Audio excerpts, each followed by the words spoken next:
Christ, you people suck. Wow. Wolverine wanted to be interesting. Back in the days when we played video games, it was hardcore for the nerdy and lazy. Now things have changed and all our video games are also for the casual and lady. But that's okay, you know the score. We told you a million times before. Playing consoles, not just games, is in the past. And every week you listen to the best damn internet radio crew. It's the N4G podcast. It's the N4G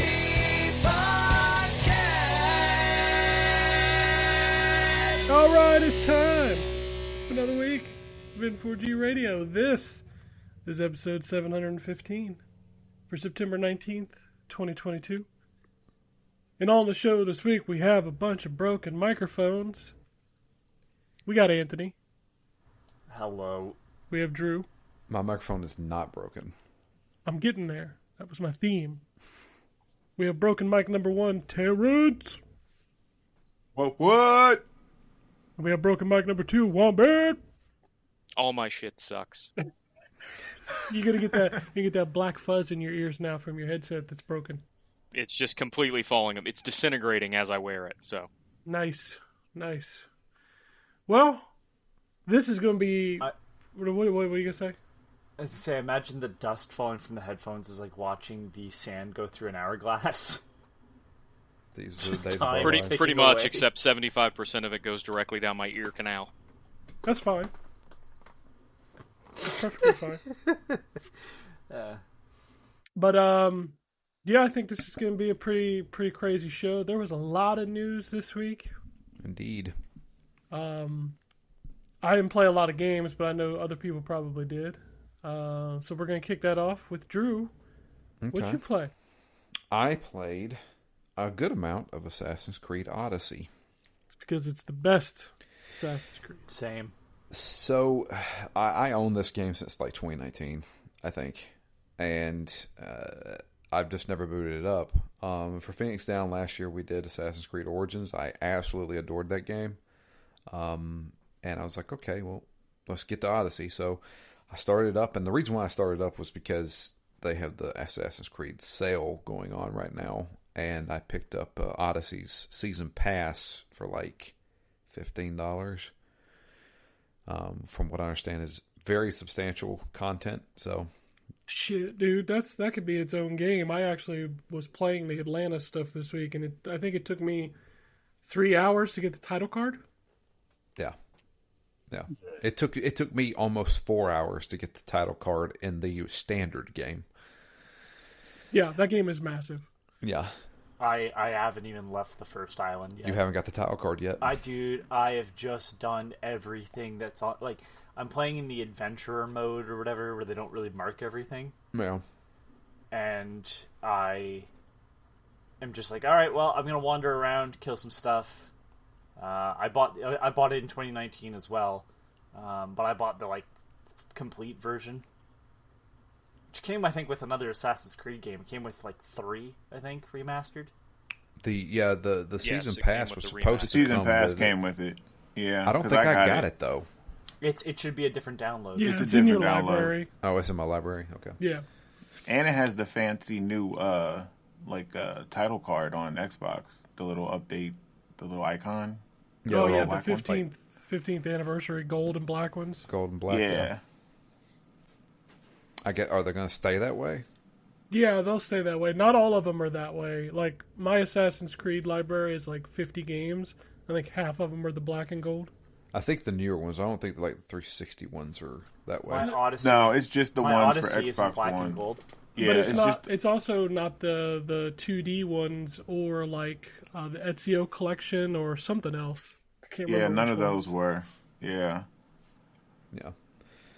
But now I'm enjoying it. I'm playing just the standard mode, so I have the question marks on my map, and that's totally fine by me because it makes me say, hey, I can go there and do something. So I just go over there and do what I need to do. Sometimes it's just open up this chest, and sometimes it's hey, this is a bandit camp, kill them, you know.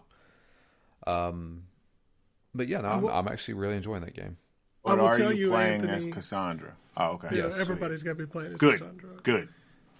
I got to tell you, Anthony, if you try to continue that adventure mode into the DLC, like, one of the things you have to do when the DLC starts is it asks you to go find 4 artifacts. Trailers. And it literally doesn't tell you what the quest is to find them. It just tells you that they're in this island. Okay, So Godspeed. I don't think you understand. I basically completed the map of Assassin's Creed Origins. Do you know how much fucking terrain I walked in Assassin's Creed Origins? Well, that sounds like you got A a little lot. too much free fucking time on your hands.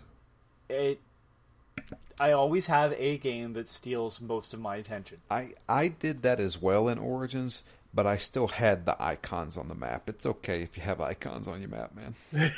No, I had Right. no, I had He's like trying to it shame would us. be like it was. Oh man, I played it because I think it had a similar option, although I think it was a little bit nicer and gave you kind of anything of question, like it would put a question mark anywhere, Yeah. as long as you were kind of in the area.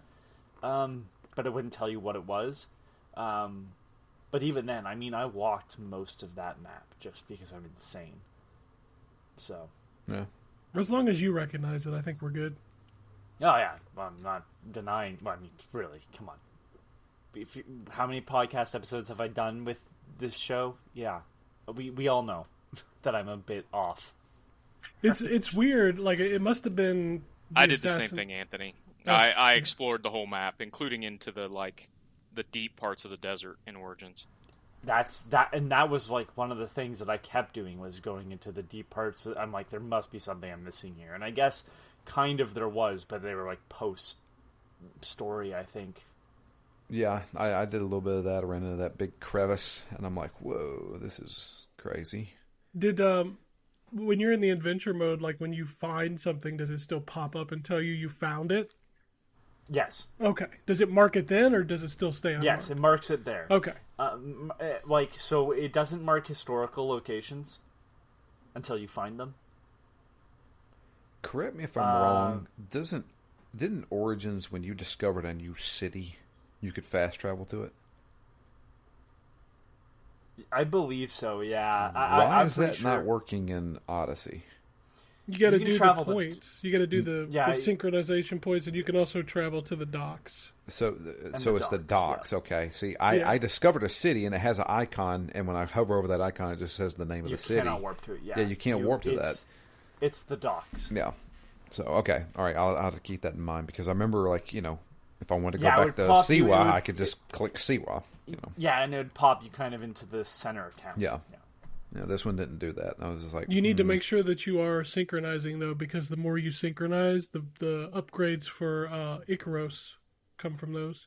what kind of upgrades could that have? Oh, it's a lot. Like, it expands his view. It expands, like, when you're searching for people. It also will...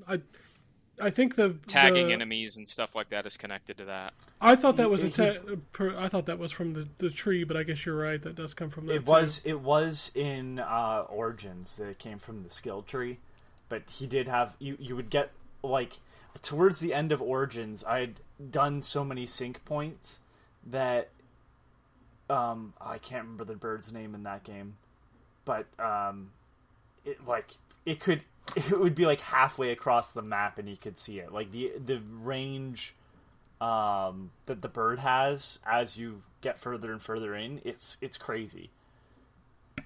I absolutely You love don't that. have eagle vision, Yeah. right? So I love that. I love the fact that I can just hit up on the D-pad and say, there's my target. Fantastic. This game is definitely one of those geared toward, hey, I know you're 36 years old. You don't have time. We've just pointed that on your map for you. Go kill it. Got it. well, I mean, it's also taken from the Far Cry school of you have a set of binoculars, mark everybody. Yeah. And the first thing I did, because I was irritated that I didn't have it by default in the skill tree, was activate the little beacon thing to see everything that's interactable. Yeah, right? I was like, really? That was just a given in Origins. I guess it's for people that don't want that, it's an option now, but it's like, just have that be an option then. Don't have me fucking upgrade for that. Like, it's the most useful one in the skill tree at the bottom level. Why am I having to unlock it, though? So here's a good question, and maybe Ryan can answer this. Can you fill the entire skill tree? Can you unlock everything? Sorry, I was on mute. Yes, I think you can. Okay, all right. You can do it in... Well, the level cap is 99 now. Oh, really? You can... And you could do it in Origins, too. Yeah. You could To the not point where- you could not do it in Odyssey before the DLC because the level cap before was 50. That's absurd. And now they've made it But I mean- 99. Yeah, it's up to 99 now. Okay. No, I'm enjoying the crap out of it. I posted a video the other night. Apparently, I uppercut a guy into the friggin' sky. I think it was obviously a glitch, but he went flying. But no, I'm enjoying it so far. The Assassin's Creed formula has been... Well, the Assassin's Creed formula, I feel like... It's a lot like the Far Cry formula. I can see people getting burned out of that real quick. Even with Far Cry. I have not played Far Cry 6. I probably should because I still love that formula. It hasn't got old to me yet. My issue with... And maybe you were getting to this, though. With Far Cry is, like, you are in one space. That is it. Yeah. Like, It's a big space, but... It's a big space, but it's like, we're in Montana. Yep. This is Montana. I don't... if I'm tired of Montana, the gameplay's not going to change. And at least with Assassin's Creed, there's, like, other missions other than go here, kill a guy. Yeah. Tail somebody, and you're seeing these old cities and places that you don't necessarily go. And my problem with all the Far Cries is, like, eventually it's like, I have seen this same fucking place over and over and over again. Yeah, I'm still in the woods. Yeah. Yeah. Anyway, Terrence, what were you going to say?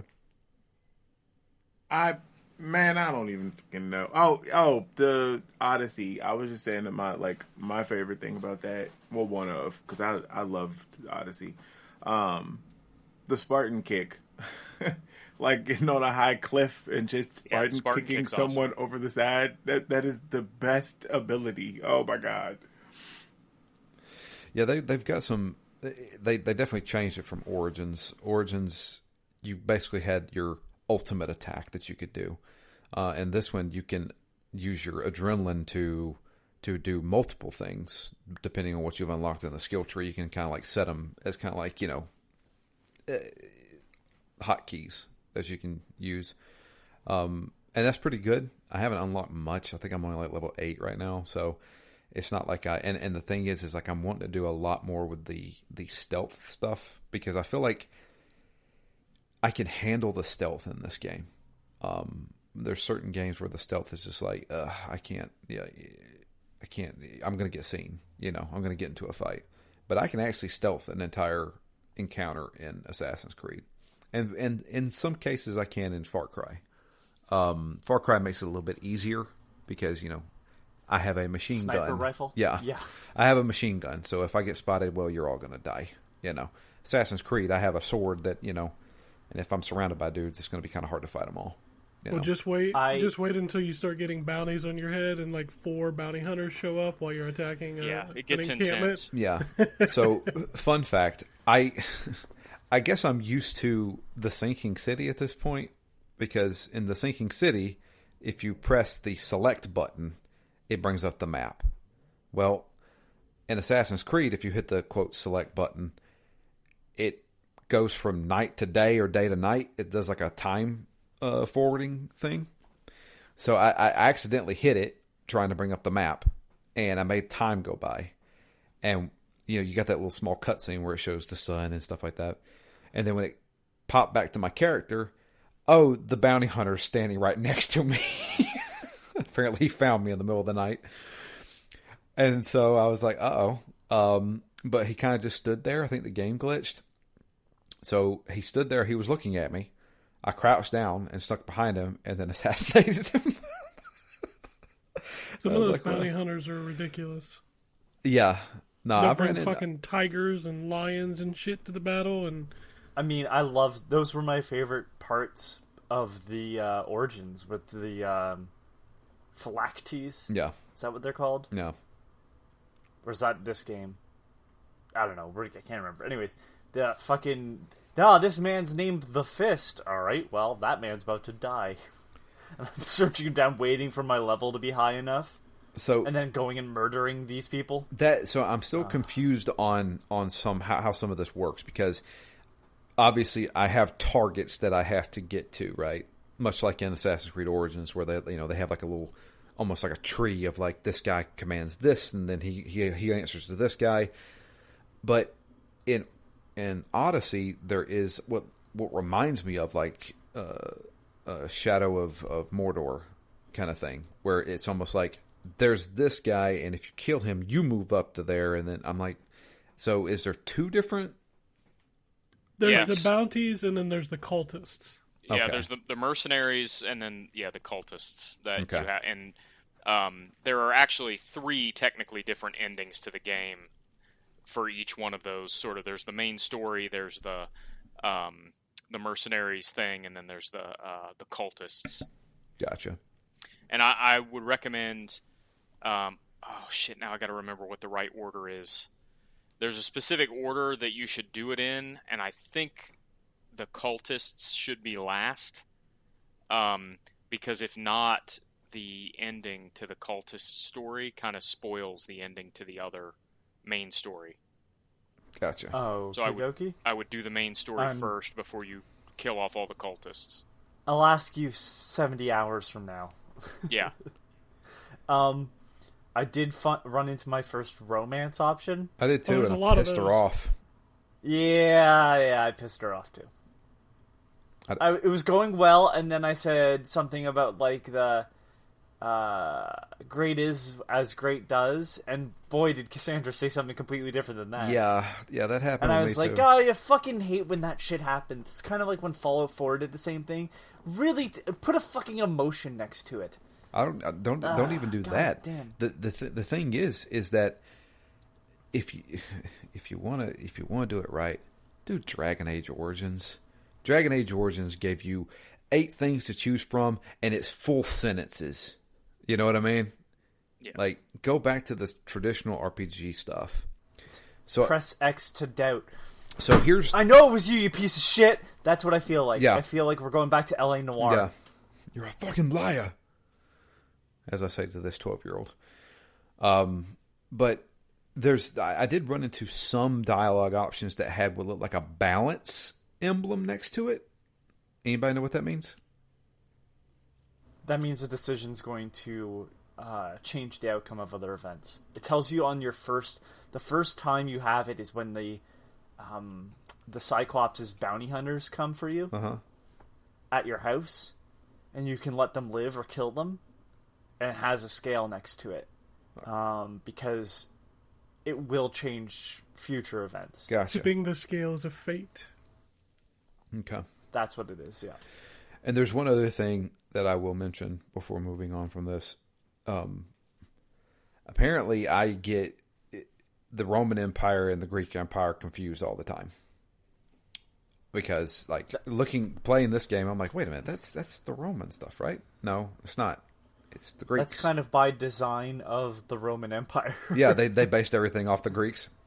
Yeah, they basically stole everything, yeah. Yeah, and I realized, I was like, oh, when does this take place? No, this is like 2,000 years before Julius Caesar. I'm like, oh, wow, okay, this was a really long time ago. This takes place before Origins. Yeah, so is this the oldest timeline Yes. in Assassin's Yes, Creed? it is. Yeah. It's Okay. like 400 and some BC. Gotcha. So there you go. But yeah, no, I'm enjoying the crap out of it. This is kind of like my game I'm going to just boot up whenever I have some free time. And I like how both you and I just randomly went to this. Oh, I went guess back from to all it the too. Assassin's Creed. We've all been talking about Assassin's Creed so much, and 3 of us were like, Odyssey though, without even discussing with each other. Like Drew and I started up, and we didn't have a talk about like we should play this on the side too. Yeah, no, it'd been sitting on my hard drive for years, and I was just like, yeah, let's do it. I mean, you came to it at the perfect time too, because it just got that patch, so it's like running at 60 frames per second. It's so smooth. Is there any options there to make it like, performance mode or graphics No, mode? if you run it on Series X, it just runs at 64K. Gotcha. So, okay, it looks good. Yeah, there are parts of that game where you go to like areas. It's in my opinion, I think it's the most beautiful. I do like the architecture in Origins better because of, like, the pyramids and stuff, but just like visual fidelity, I think Odyssey is just head and shoulders above everything else. I just think it looks so good. Yes, sir. It's pretty. I want a game with this art style, but like the content of Immortals Phoenix Rising.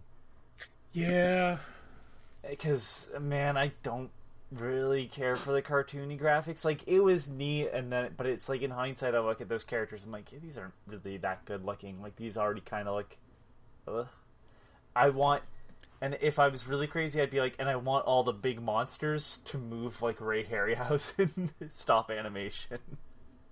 That'd be cool. I liked Immortals, and I need to go back to it. I only probably got maybe 7 hours into it. That's a different style of game than it is from Assassin's Creed. It's Breath of the Wild. Yeah. Essentially, yeah. But my issue with that game was the puzzle rooms. One of them just didn't make sense to me, and I was like, this is unlike the Zelda ones, where it's like you have a set of skills that just you can kind of break the game with. And I was like, man, I don't know what I'm doing here. Yeah. And I'm not having fun anymore. My issue was just the amount of them. There's so many of them. The vaults that you have to do. Well, you don't have to, but like you kind of need to if you want to level up. This was a mandatory one. Oh shoot, man! Like, oh damn. yeah, okay. Was it early on?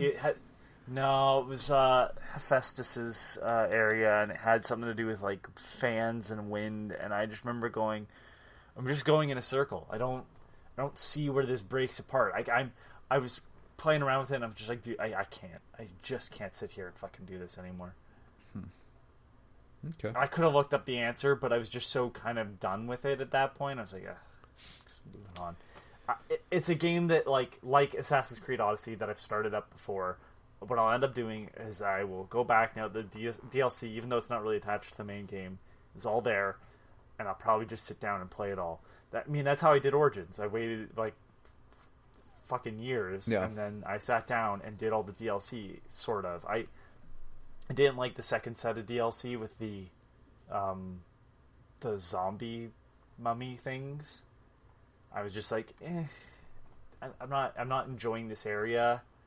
I'm not enjoying this anymore. I thought the other one was the perfect way to end the game, and it just felt like content for content's sake. Like, I should have done this one first and then the second one. So, I guess spoiler for Origins DLC. One of them is clearly a continuation of the story that it kind of ends on in Origins, the main game, and then the other DLC is about like undead servants that are being summoned, and it's kind of investigation on how that's happening. Well, I cared more about Bayek and his wife and the beginning of the Assassins more than I cared about Bayek solving a problem. And the first DLC continues the story of Bayek and his wife and the start of the Assassins. And I was like, it has like a great ending, and I was like, cool, done. So. Yep. I played a lot. This has been your Assassin's Creed hour. Yeah.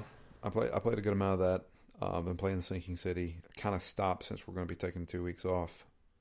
Or a week off. Because I don't want to finish that game next week and then not remember it. Which happens every time, so it doesn't really matter.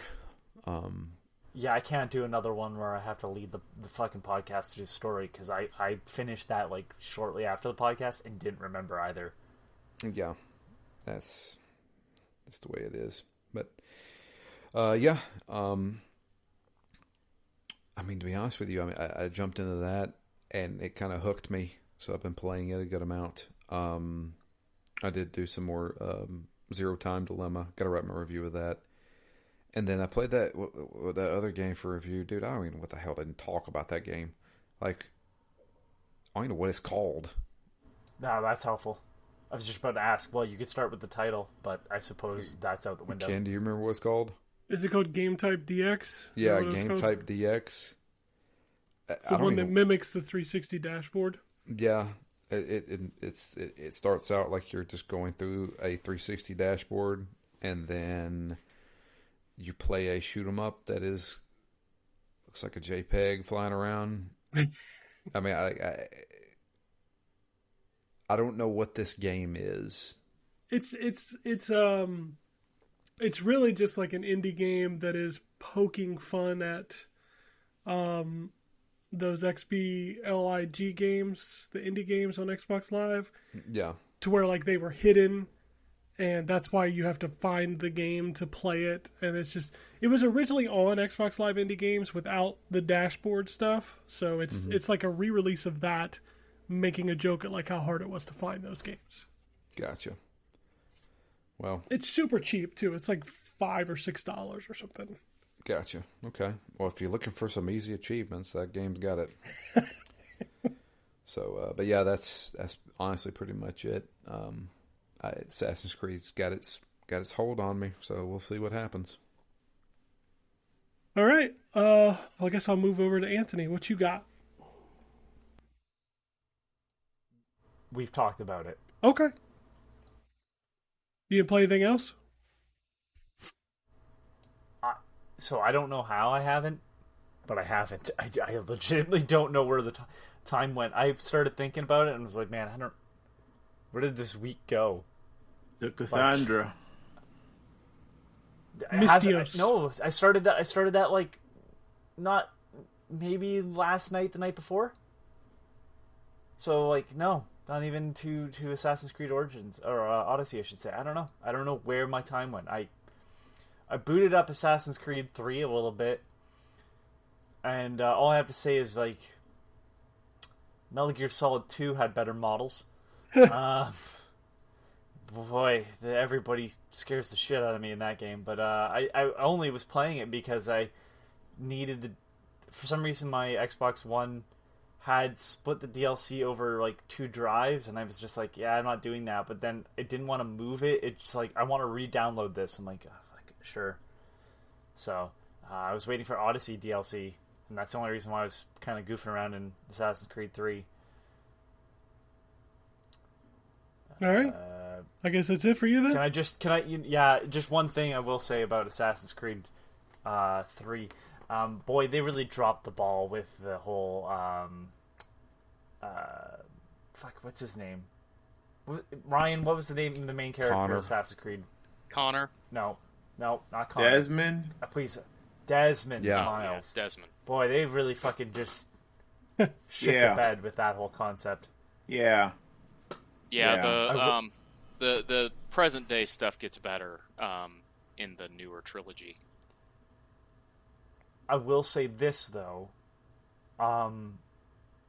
they were going through like a vault or whatever, and I'm like, this is literally one of the vaults that not literally one, I guess, but it's the same type of vault that you go into as Bayek, the big weird temple things from the ones that came before, and I was like, now that makes sense to some extent, because you really didn't go into those the same way in other games. I know that Ezio goes into like one, but I remember it being more corridor-like. And no, this is a big room with sliding doors and stuff. I'm like, yeah, that's the thing. That's like what I was entering, and would have like the voices talking to the modern day in, and I love that portion. That was one of my favorite parts of Origins, when the voices from the past were talking to the future through Bayek. Oh, great concept. I just really wish that I have said this before. I really wish Assassin's Creed had someone whose only goal was to make sure that there was a story that was going throughout the games. because for a while there they clearly did not have someone doing that. It seems like they have someone doing it now, but like, boy, it's like a jump from the Desmond Miles stuff to now.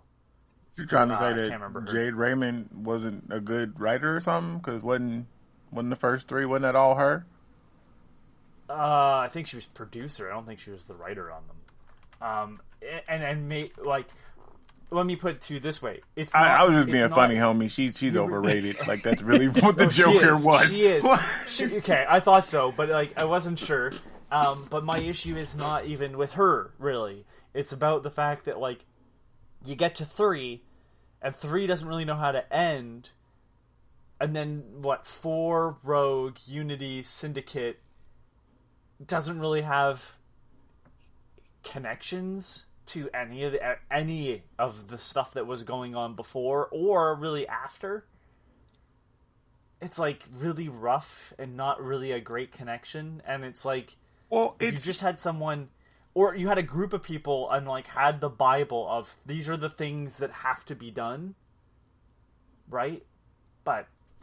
And that's the problem with like a lot of stuff. Like anything that is like handed off to different writers, they generally have a Bible for the design, and it doesn't feel like there's ever been that with Assassin's Creed. And I guess in some ways, or Far Cry, or a lot of the stuff that Ubisoft does, but like Doom had a Bible, right? Here's the things that happen in Doom, and that is like a design doc that tells you these are the things that are going to happen. And like Assassin's Creed, to be so story heavy, should have had that from the beginning.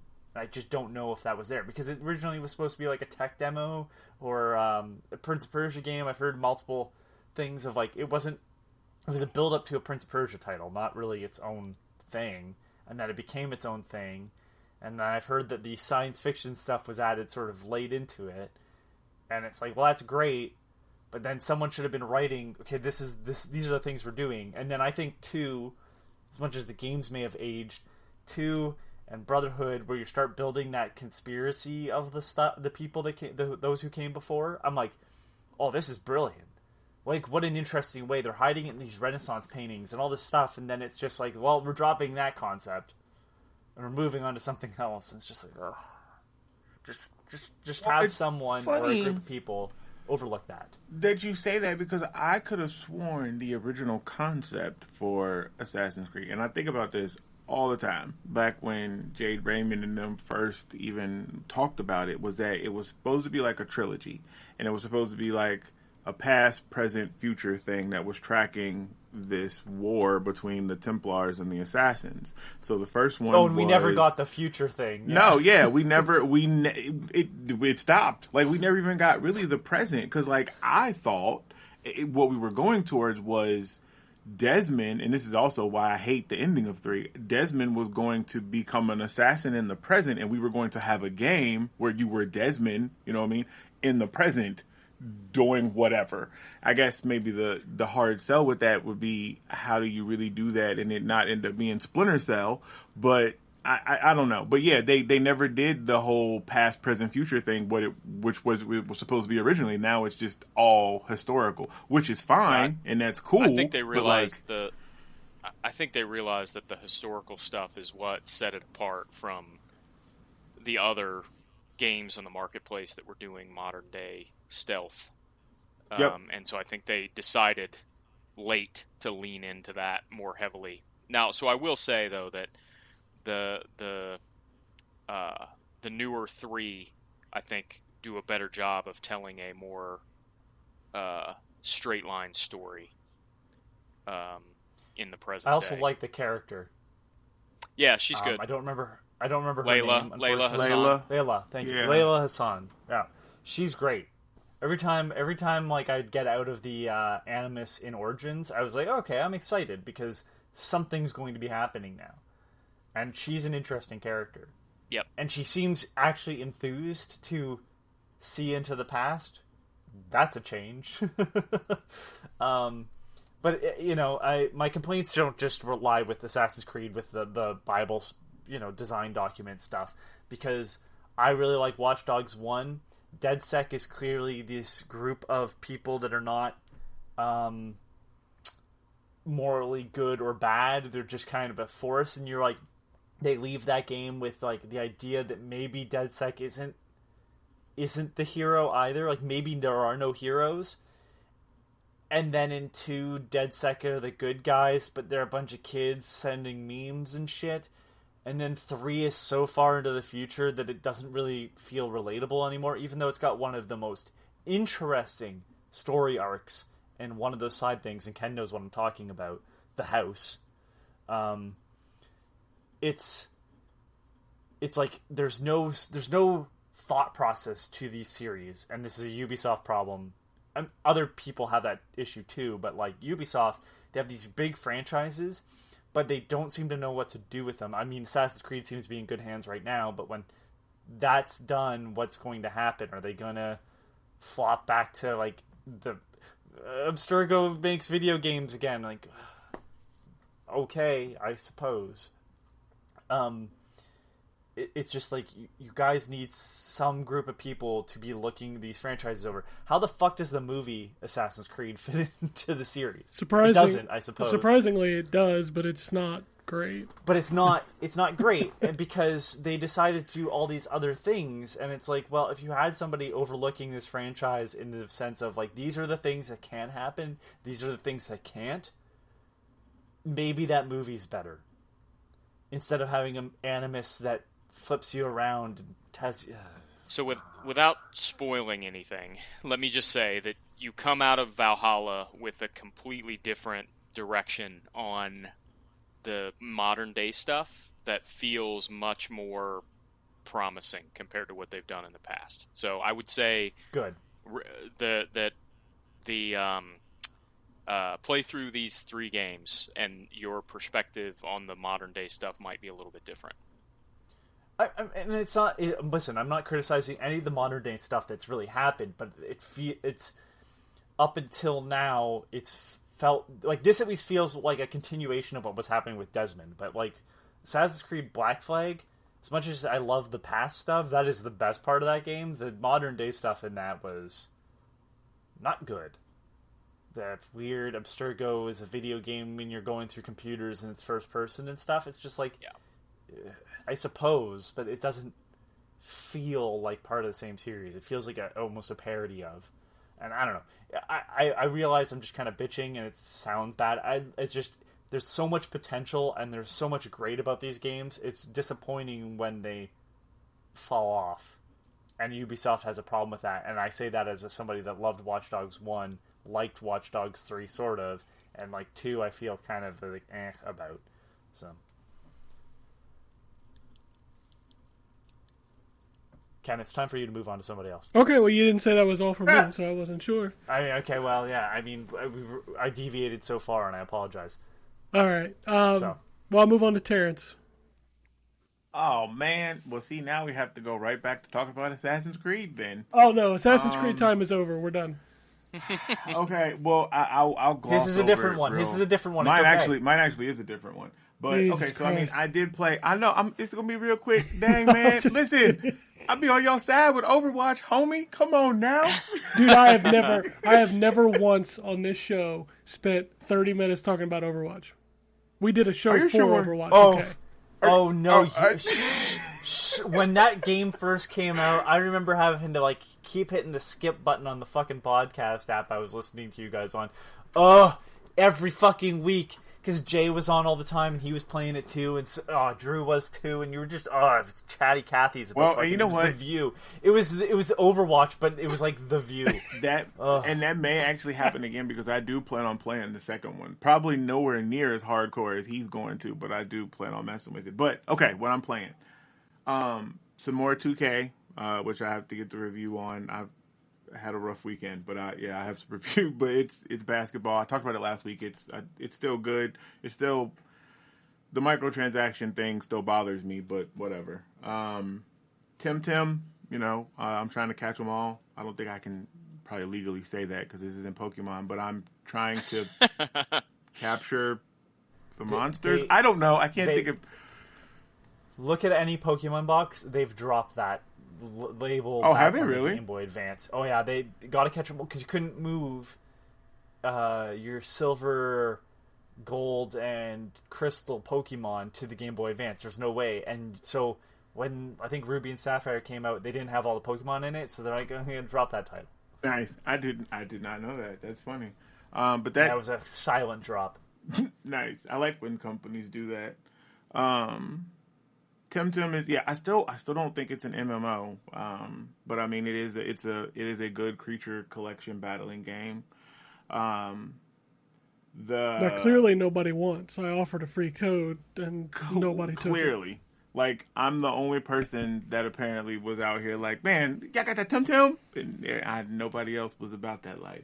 This ain't even got cards in it. So, I figured, Right? No, I was, whatever. Metal Hellsinger, which I am going to review. I played a little bit of that. Man, let me tell you something. Right now.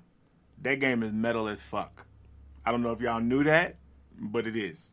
I mean, it's called Metal Hellsinger, and it has a song by Surge in it, so it's going to be metal as fuck.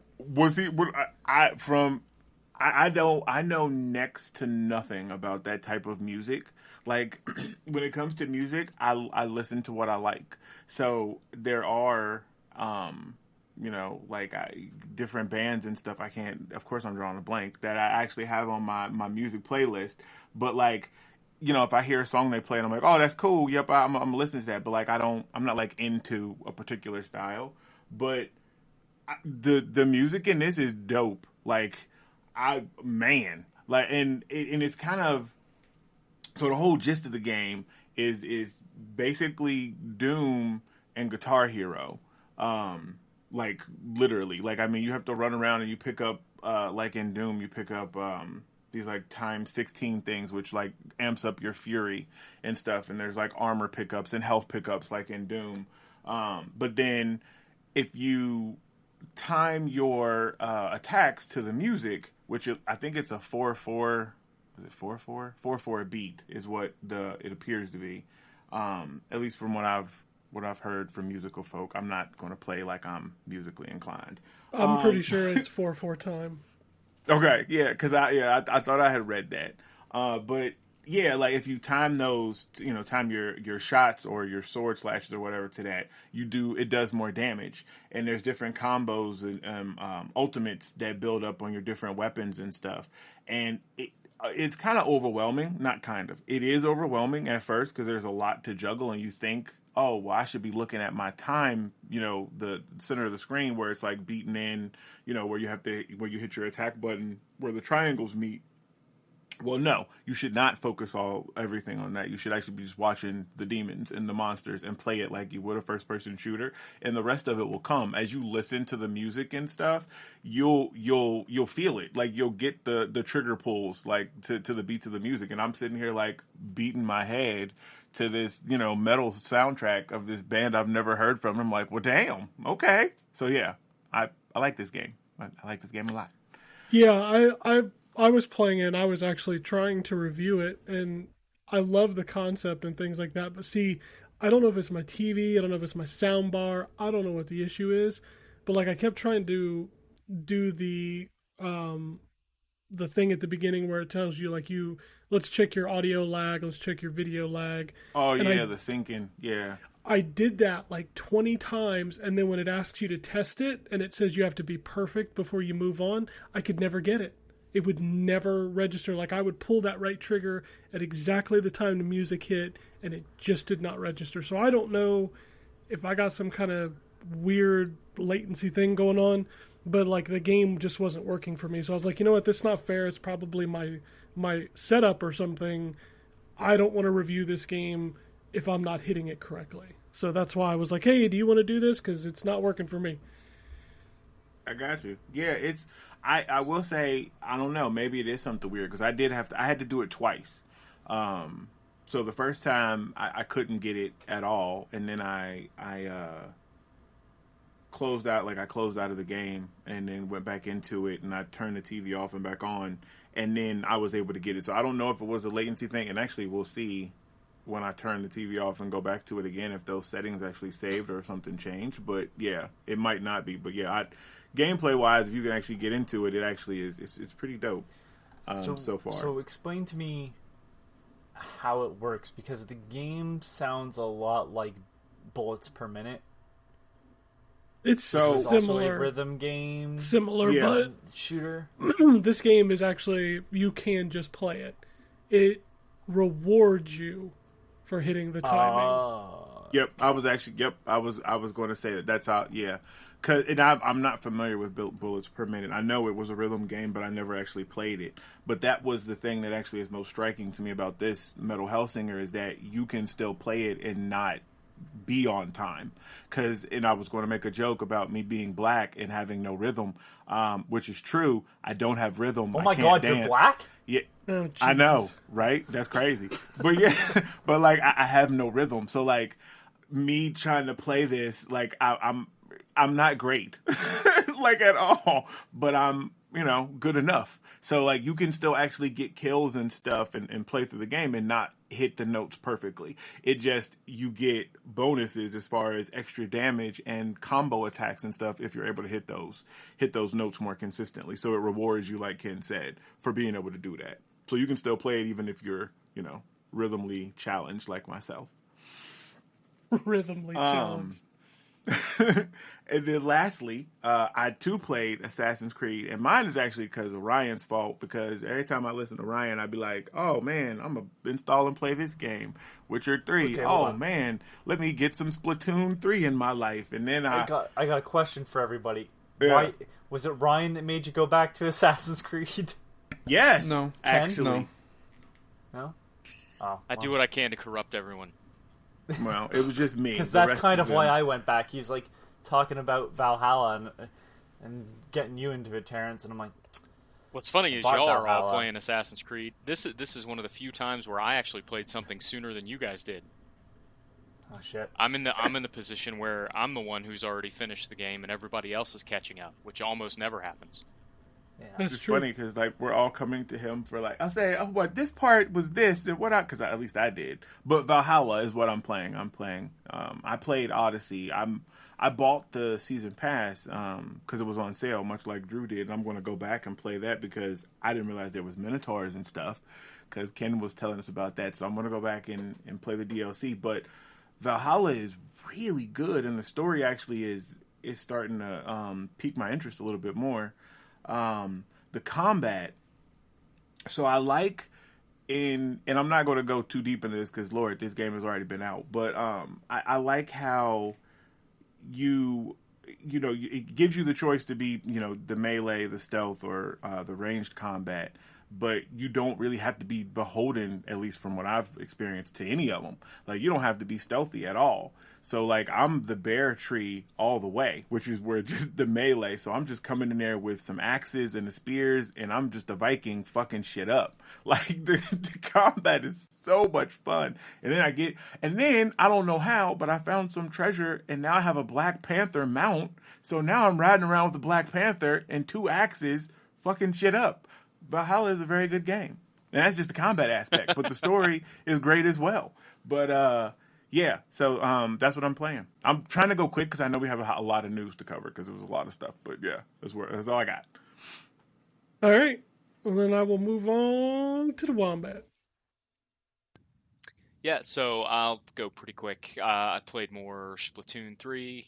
Still really like that game. I got to get a review to Ken. Ken, I'll get that over to you in the next day or two. Cool. Same with Rocksmith Plus. I played a little bit more than that, or more of that. My opinion really isn't much different from last podcast when I talked about it, so not much point in spending a whole bunch of time on that. And then, I mean, the only other thing I've been playing, so the consistent on my list that I'm always playing is Survivor.io. That's my new go-to mobile game. And so I play the shit out of that, probably way too much. But the only other thing I played was Cyberpunk, and I'm 20 some hours into that at this point, I think, and I'm going down there's like 2 main quest lines that you get when you come out of the first act. There's the one without spoiling anything, where you try to find the person who gave you the job in the first place, and then the other one where you try to find the guy that you think can help you. And I already did the whole quest line for the girl who gave me the mission in the first place, and now I'm probably, I don't know, 3/4 of the way through the mission to find the guy that you think can help you with your problem, and that's the most I'll say without spoiling anything. You're how many hours in? 20, probably 18, 19. Wow. Okay, right on. Do you do a lot of side stuff? I do, yeah. Always. Gotcha. I take my time in open world games, always. I almost never finish one of these games in less than 50 or 60 hours, so. It took him 6 Right on. months to get out of the hinterlands. True story. Oh, God. No, I was in the hinterlands forever. I'm not I don't play these games. Well, number one, I get very little time on a weekly basis to play games anyway, and I am not the type of person that likes to rush. So I would much rather it take me 6 or 8 months to finish something than to rush through it. Gotcha. So, Okay. Yeah. I tend to do almost all the side content in any game that I play, and take my time. If you enjoy it, why not? Yep. Right. Yeah, and I don't think I would enjoy them as much if I rushed through them and only played the main story. So yeah, I'll leave it at that. I'm still really digging Cyberpunk, and I'm glad that the next gen versions seem to have fixed most of the problems. So yeah, that's it. Cool. Well, funny enough, I can't talk about a whole bunch. It's weird. I feel like I work for Xbox because I'm playing Deathloop, but I can't tell you about it. Everybody thinks you work for Xbox, Ken. That's true. But no, I'm playing Deathloop on the Xbox, but I can't tell you about it because, embargoes are funky. I'm also playing Solstice, which I'm missing the embargo by like a day. So we'll talk about that one next week. I booted up some Game Pass games this week. So I wanted to be like Drew. Drew is my idol. So I decided to boot up DC League of Super Pets, The Adventures of Crypto and Ace. I saw you playing that. Dude, that game I is almost Panzer downloaded it. It's Panzer Dragoon. Well, there you go. It's just a rail. I'm sorry, what? It's a rail shooter. That's what it is. That's why I didn't download Might it. actually- The I might pictures actually- looked like that's what it was. Yeah. I might actually play that. I mean, it's a kid's very simplified version of Panzer Dragoon, but that's what it is. You just flying on a rail as either Bat Dog or Super Dog or whatever the hell they're called, and you shoot shit, and that's kind of it. It's fine. Crypto and Ace. Sorry, I said it right when I said the title, but who gives a fuck about the comic book pets? Truly. I mean, sure, but I'm just saying. Whatever. Anyway. So no, I played that. And then I booted up Ni no Kuni because I need Mr. Drippy on my Xbox. And Enjoy that one. I love Ni no Kuni. Drew, you fucking are a love that miserable bastard. You never liked Ni no Kuni. No. I installed it. I haven't started it yet. I love that game. I played. Not enough patrolling pets. That's true. Not enough No. Paw Patrol up in this Not bitch. enough. I want to control the rest of my party members instead of having dumb AI do it. Oh wait, that's how that game is played out? Like you just Yeah. control yourself? You can choose to play as a different person, but then you have 3 party members, right? 2 of them are always AI controlled, and they do the dumbest stuff in battles. Oh man, okay. I don't know. I love that game. I probably spent 60 hours in that game on the PS3 back in the day. I love that Oh. game. The sequel, not so much. I played about half of that one. I didn't think it was nearly as good as the first one. So I played a little bit of that. And then I dipped into the indie games. I'm going to be real honest with you, not a whole lot of stickouts this week. You Suck at Parking is pretty cool. That one's on Game Pass if you want to check it out. It's the only racing game where the point's to stop. Like, that's the goal of the race, is for you to drive through this obstacle course. But if you stop while you're driving through it, it's game over because that's the whole point, is to stop at some point. So it's kind of neat. Another neat one that I kind of got into was this new game from No More Robots called Family Man. And it's basically a first-person game where you start off as like this single guy in a bar with his buddy drinking, you get in a fight, and then it like this is one of the coolest intro transitions I've ever played.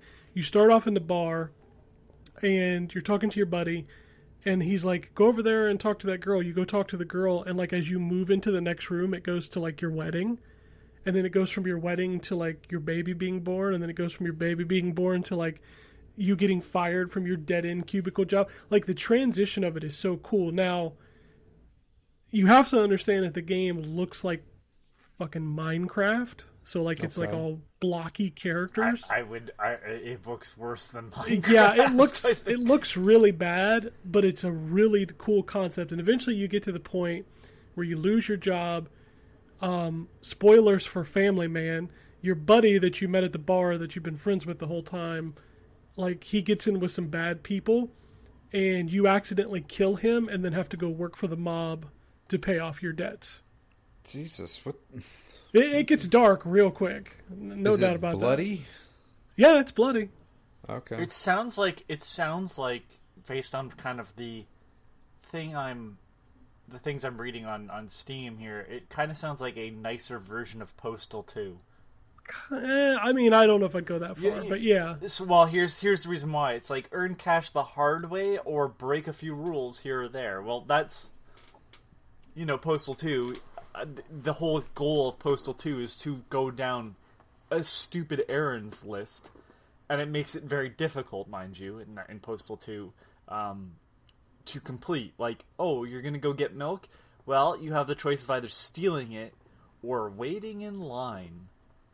And it's like, okay, and that's a thing that happens. It's like literally the mission, like the first mission is get milk. Yeah. Then it's like gets stupider and stupider as you go along. But it's all the basic sort of stuff. It's like, well, then you need to get money and to buy other things later on. And it's like, well, you have a free roaming little town. It sounds like, and I don't know. That sounds interesting. The artwork for it made me not interested. It looked bad. Yeah, that's kind of my feeling about it too. But like once I played it, it actually like drew me into it. It's kind of cool. Okay. I played River City Girls 0. That intro is amazing, and then I realized that it's a fucking old ass techno scam, and it's like, yeah, I don't think I want to play these anymore. It's cool that it exists, but yeah. Last Beat Enhanced. That's pretty cool. Side-scrolling beat 'em up, real simplified art style. Very goofy. Unichrome, a 1-bit unicorn adventure. I played that. That's not good. Don't bother playing that. That's not great. Gotcha. Cube, 10th anniversary. I mean, it's still Cube. It's Portal, first-person puzzle game. It's okay. Knights and Guns is really interesting game. So think, you got a character on the screen who's moving left to right. You can only shoot vertically, straight up. So think of it like a vertical shooter, but you only move left and right, back and forth. The enemies drop from the top and the sides, and they can be level with you. So you kind of got to move and angle yourself so that you can shoot up as they jump over you or fall from the sky. It's an interesting concept. It's kind of neat. And then the last thing I played indie-wise is Amazing Chicken Adventures, which is trying to basically be a copy of Untitled Goose Game, just not as clever and definitely not as polished as the Goose Game. You're basically just a chicken trying to go through these square areas and solve these puzzles, and I lost interest after the first area. So there you go. And I think I played 35 matches of Overwatch this weekend and won 3. That sounds like a great time. It was a bad weekend. Like, I have not had a run that bad since I started playing this game. And I just feel like Time to hang it up. It's just like the the Overwatch lords are telling me that it's just time to wait. Just time to wait for the sequel. It's just not worth it. When are they shutting down the servers? Is that soon? October 2nd is when it's over, and the game will be down for like 27 hours before the sequel comes up on the 4th. So, yep, there will be a day of not being able to play Overwatch, period. Really? Yes. Surprised at that. Is that like going to be a holiday at your house? You don't like... Want to take off work and just be like, have a little... Goes outside, touches grass for the first time in years. Have a little candlelight vigil or something. Yep. Anyway, I might have played... there's no way that I won't play the last weekend before it goes offline. Like, I'll at least boot up and play a few matches, but I may be done until then. That was just such a bad run. But anyway, let's move on to the new releases. I've got it here. So Series X, PlayStation 5, we're still in, 20, 25 games a week. So let's go through this. We got Construction Simulator, the Extended Edition, Deathloop, which we talked about earlier. That was just announced this week coming to Xbox. Hard Space, Shipbreaker, and Solstice. Then we've got Blood Waves, Ruya, Beacon Pines, Prison Tycoon under new management, Prison Tycoon under new management maximum security, and Prison Tycoon under new management roll call. And then we've got Serial Cleaners, Session, Skate Sim, Slime Rancher 2 going into game preview, Spider Heck, the Dio Field Chronicle, which is that new Square Enix tactical game, Train Life, a railway simulator, DreamWorks Dragons, Legends of the Nine Realms, AI, and Severed Steel. And then on PlayStation 5, mostly the same stuff, but we're also getting an Arcade Paradise, a box copy of Stray, Potion Permit. Also Proteus is out this week. I forgot that was out. And Slaycation Paradise. Move over to PS4 and Xbox One. Like I said, a lot of the same stuff. Jack Move, One Shot World Machine Edition. That's all there. Move to Xbox One. Akane.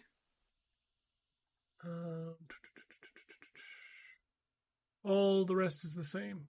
So we'll move over to the Switch. Always have to click into the Switch because there's always 6,000 games coming out for the Switch. We got Return to Monkey Island, which for some reason is weirdly Switch exclusive for like the first few months or something. Amnesia, Later X Crowd, and Amnesia Memories.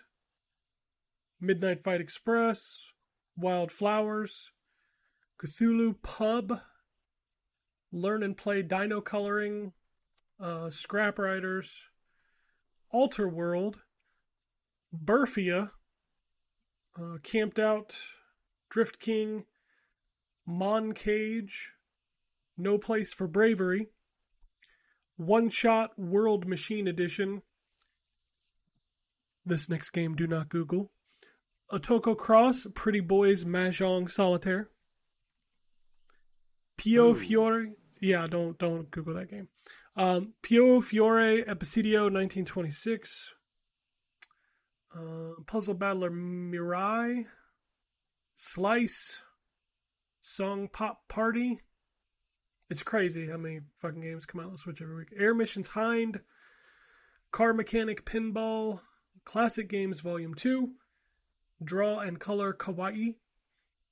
Roar of Revenge. Shovel Knight Dig. And Taiko no Tatsujin Rhythm Festival. There's your Switch games. News. I'll do the little ones first, and then we'll move up to the big ones. GTA leak. I know this just happened today.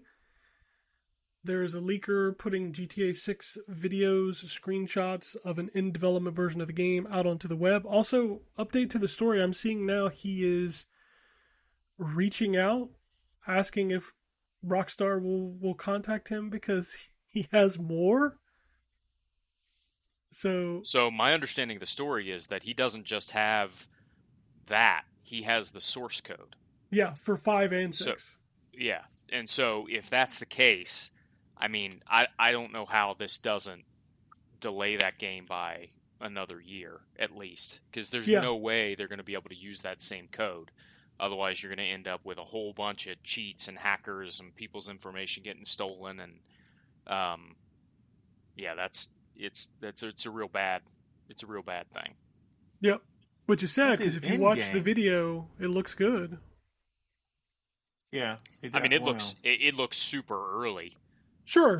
It's unpolished, but I mean, just like the concept and stuff behind it looks really good. Yeah. I don't know, man. Leakers. It's been a month for leakers. I know Anthony's over there rubbing his hands together. Actually, no. I totally forgot until you said that, and I was like, oh yeah, that's right. I'm not. I don't know.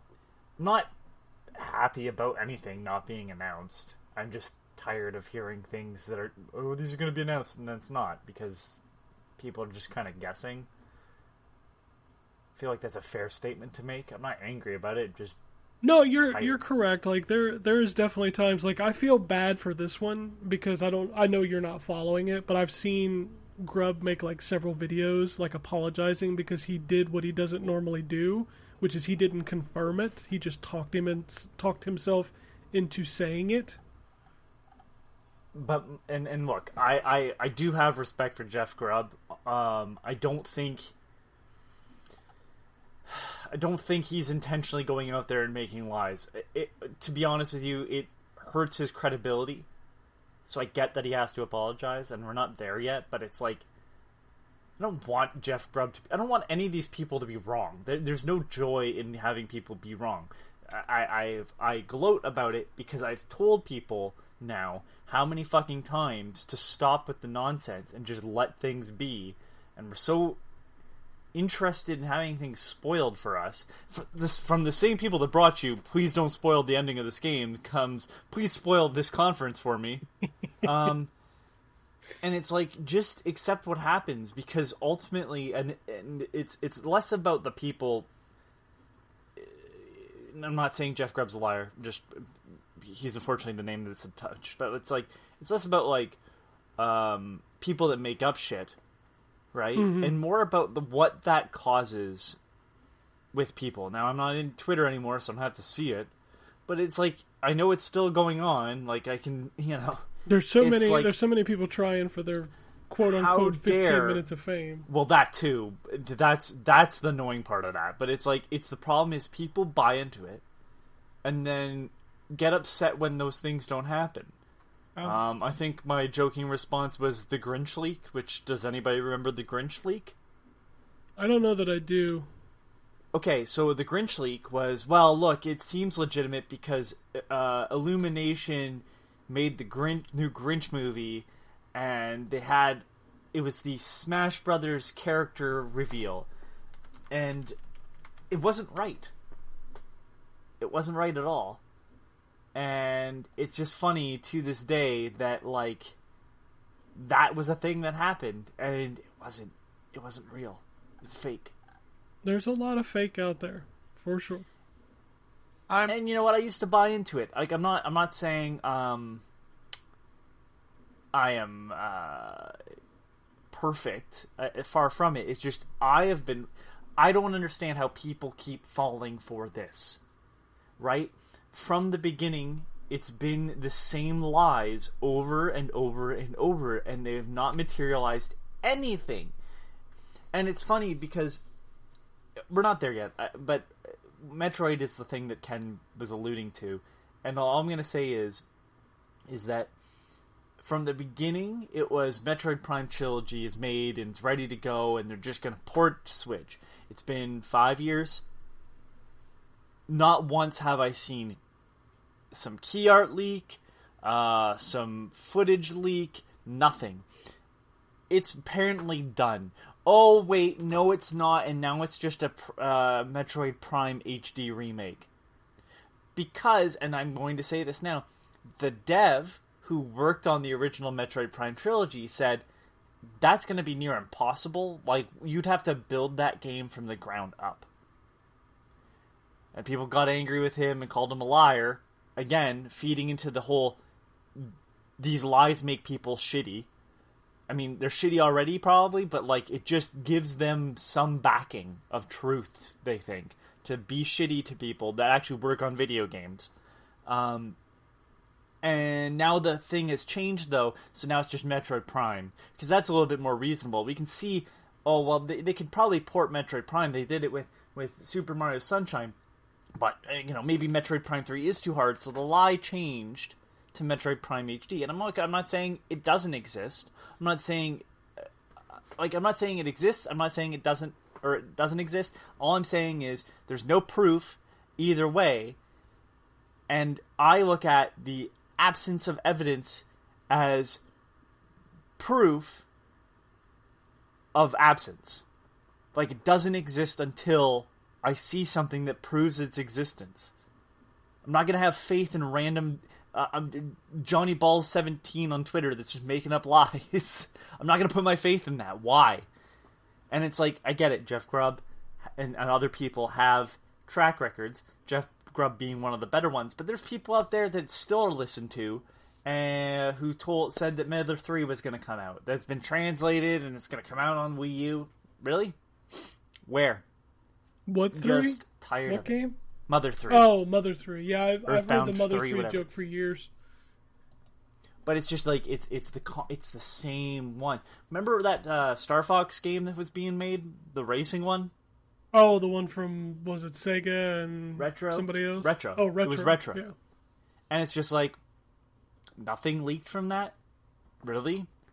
Like, you know, I just don't believe... In the day and age... Like, look, Grand Theft Auto 6 just had stuff be stolen or leaked or however you want to put it, and it's shitty. We know that game exists, and yet look at how much is being leaked right now.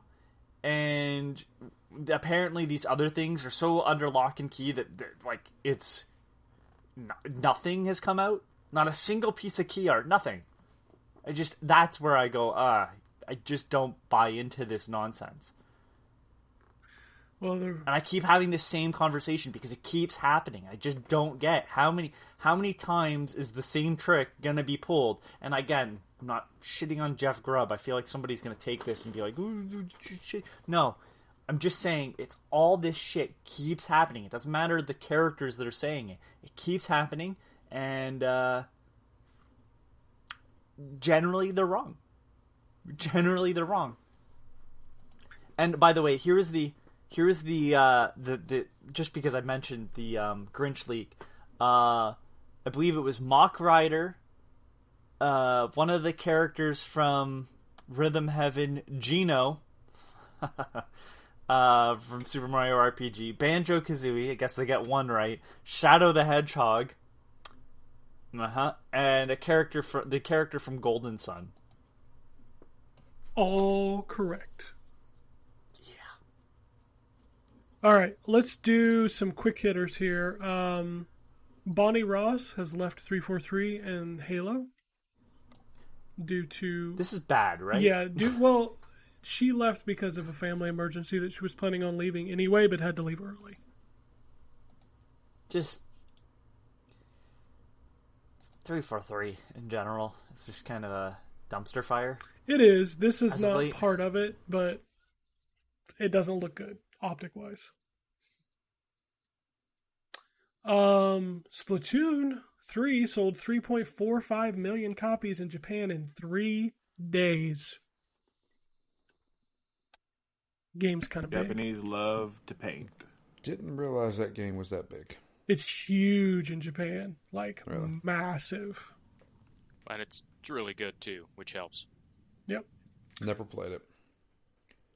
A game that is not huge and not massive, Babylon's Fall will be ending service on February 27th of 2023. I take a bit of joy. Okay, so if we want to talk about things I do take joy in, this is one of them. Just Square Enix having to eat crow. Good. They deserve to eat crow. Yeah. Our Western properties don't do very well.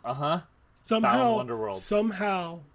Babylon's Fall. Somehow Babylon's Fall shutting down will be Tomb Raider's fault. You watch. The Sims... Oh no, it'll be the Western audience's fault. Sure. They just don't get it. People in Japan weren't playing that shit either. Nice try. The Sims 4 will be going free to play on October 18th. You'll just be able to download the base game and just play whatever you want. That's smart, and they probably should have done that a long time ago. With as many expansions as they have and how expensive they are, that's a smart move. Capcom announced that there's a Resident Evil showcase coming in October. They'll be showing off Resident Evil Remake 4 and probably some more on the Winter's expansion. I'm excited because all this stuff is still coming to PS4. Yeah, that was another big announcement out of TGS, was that they're making Resident Evil 4 Remake for PlayStation 4. So... Yay, I'm not left out. Suikoden 1 and 2 remasters were announced. They'll be released in 2023 and are coming to everything. I think that's all my quick hitters. Let's talk about Sony putting their foot in their mouth a couple times. So we'll start with PlayStation VR games. Will not be backwards compatible with PlayStation VR 2. So if you bought those, tough shit. You have to buy new ones. I was wrong. I Stupid. legitimately thought that wouldn't be an issue. I get why. It just looks bad. Like, it's a different tracking system. So it would take work to make it work. But that's the kind of shit you need to do when you're going to try to sell a $500 headset to a very small audience. This is true. Let's get into the Call of Duty Activision Blizzard stuff. So the CMA is launching a second investigation into the Activision Blizzard purchase, which is essentially the FTC of the UK.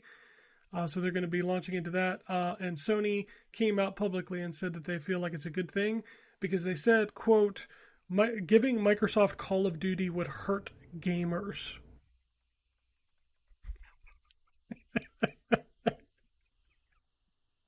I mean, personally, as a gamer, I'm hurt because I can't play Final Fantasy 14 on my Xbox. But that's just me personally as a gamer. I whine less on this podcast. That's all I have to say. I have whined less on this podcast, and I fucking whine. I understand that. I know my place. Dude, Sony is just... I get it. I totally get it. They're trying to... They know they're not going to stop it, so they're trying to get concessions. But God, it just makes them look like weak, man. Well, the timing of all that stuff doesn't help it either, because, and I'm sure you probably will cover some of it. All that stuff came out with, what you just said, that they were like, oh yeah, it's going to hurt, but then you have them turn around and be like, oh, we exclusive with this with Call of Duty. We exclusive with this on this game. We exclusive with this. Who are the only people playing Call of Duty this weekend, the new one? Do you know who? No. PlayStation gamers. They're the only ones playing the beta this weekend. Wow. I did not. Okay. Bad timing on your whining. Yeah. Like, you just look bad. Like, yeah. I want this deal to be over so I can stop hearing about it. It's going to go through. Call of Duty... Call of Duty's going to be on PlayStation for God knows how many years. PlayStation is worried because it's going to be on Game Pass, and people will be like, oh, well, I've got a Series X or a Series S or whatever. I'll just play it there because it's quote-unquote free. Yep. And I don't have to pay $70. But then also with Microsoft branching out and putting Game Pass on a Samsung TV, and you just go into a web browser, like they're making it, I don't know if Call of Duty will run, With Oh, it all that. absolutely will. Being one of the biggest games on the planet, they'll put that bitch you know on what? cloud Yeah, gaming. you're right. You're right. So yeah, I guess, and Sony that is a concern, but them's the breaks. Like, I mean, you should have had the money, and then you could have bought them. You know what I mean? Like, I just want the deal like you. I just wanted to go through, either buy them or don't, so we can stop hearing about it. Because I'm so sick. I'm not even going to play the new Call of Duty. Like, I say that, and I'm probably going to be the one to have to review it. God dang it. Anyways, I just... But yeah, Ken, can I make a... I would like to call the code for Terrence, please. Oh, listen to you. When you get the new new Call of Duty code, please hand it over to Terrence. Immediately, right in the inbox. God dang it. Yeah, I just... It's every week. Every week we got to hear Sony crying because they're going to lose, quote-unquote, lose Call of Duty, which they're not. The game's going to stay on PlayStation because Microsoft would be stupid to take that $70 away. But who cares? Like, it's basically, like I said, I get why they're doing it. They're doing it to get concessions. They're doing it because they want, to be able to have that game on their platform because it is a huge game. But at the same time, it's like, that's fucking business. Microsoft paid $70 billion. Tough shit. Yeah. You do the same thing. They both do. Exactly. So honestly, as somebody who hasn't played Call of Duty since Modern Warfare 2, I don't give a shit. Like, you don't give a shit, but Drew, tell me you wouldn't try it if it was free in Game Pass. I wouldn't try it. After 170 gig download, Drew. Come on. There's tons of games that are on Game Pass right now that I have just never going to download because I just don't care. Like, I've had my fill of Call of Duty. I had my fill of Call of Duty in 2009. I'm going to be real honest with you. The whole reason that I want them to buy is because I want, obviously, the games in Game Pass because it's good for me. It means I don't have to pay for the games. But I also want Overwatch 2 perks on my Game Pass subscription. Well, I mean, you know what? You're going to get them. Yeah. Give me that. You had me. You had me, Ken, and then you just had to mention that. Right. Now I just want I don't want this acquisition to go through just to spite you. Oh, that hurts. That hurts. And you know what? It's so funny that they're putting so much emphasis on Call of Duty, which rightfully so, because it is the biggest, rightfully so. But there's so many other other franchises that I want to play from Activision, Blizzard, beyond Call of Duty. Can I get a World of StarCraft? Put World of Warcraft on Xbox. Give me another StarCraft game. Like, there's so much other stuff that I would like to see come to Xbox before I care about Call of Duty. Like, much like Drew is. Like, I play it because my kids play it, so it's stuff that, we connect. I'm not good in the multiplayer anymore. But yeah, I don't care. Like, there's other stuff. Why is World of Warcraft not even in that conversation? Is it not a thing anymore? Well, like, they don't. Well, it's because PlayStation doesn't care about that because it's not on PlayStation. Just like they don't care about Candy Crush. Oh, okay. Yeah, I got you. Okay, yeah. I want to just say, like, and it's not necessarily PlayStation's fault, but it's like they don't seem to have an issue. Like, why is it always like, oh, it's not fair from these billion-dollar corporations when they don't get something, but when it works in their favor, they don't say, well, guys, it's not fair. You need to put your game on Xbox too. If that's not the conversation. So I don't really give a shit about what billion-dollar corporation is crying about because it's a billion-dollar corporation. They can go fuck themselves. They don't have any issue with all the Japanese game devs basically only making games for PlayStation. That's not a conversation that they have. Oh, it's you gotta put it on both consoles, guys. I will tell you this. Get fucked. I will tell you this.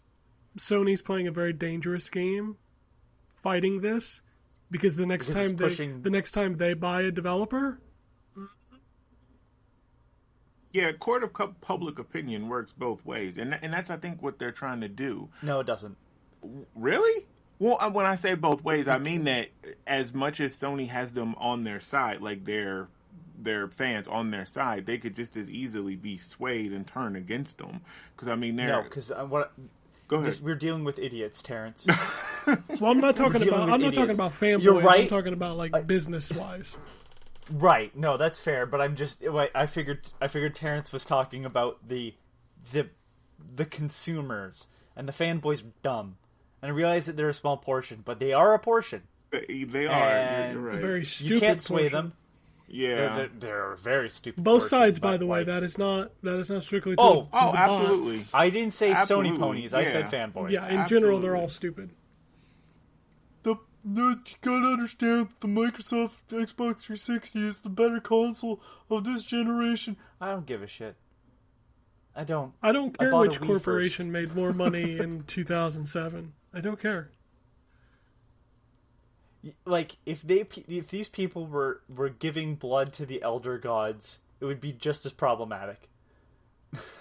I just don't see how they see that there's a benefit for them out of this. Because they're stupid. The large Leviathan-like creature is going to eat you alive regardless. This is true. Speaking of large Leviathan creatures, did you know they added 3 new games to the Genesis in SO? No. One of them is Elysia Dragoon. That's a good video game. I don't actually know that video game. That video I game think- is very like, good. I've heard of it. It's very good. Watch, I'll see a picture and go, oh, it's this one, and then I'll feel stupid. They also added Earthworm Jim and Beyond Oasis, which Beyond Oasis is also a very good video game. Yeah, I don't know Elysia Dragoon. Earthworm it's Jim so is also good. a very good video game. Earthworm Jim is good. Yeah, like you just left my man Jim hanging. Like Earthworm Jim I was don't good. think that game is all that great. It was good. All right. I don't. Well, I have mean, love it's- for I that had game. fun. It's with it. 30 years old at this point, so Right. Yeah, but other 30-year-old games hold up. All right. Anthony, Ryan, you can tune out. Drew, Terrence, let's talk about Overwatch 2. Okay. So they put out the seasonal model,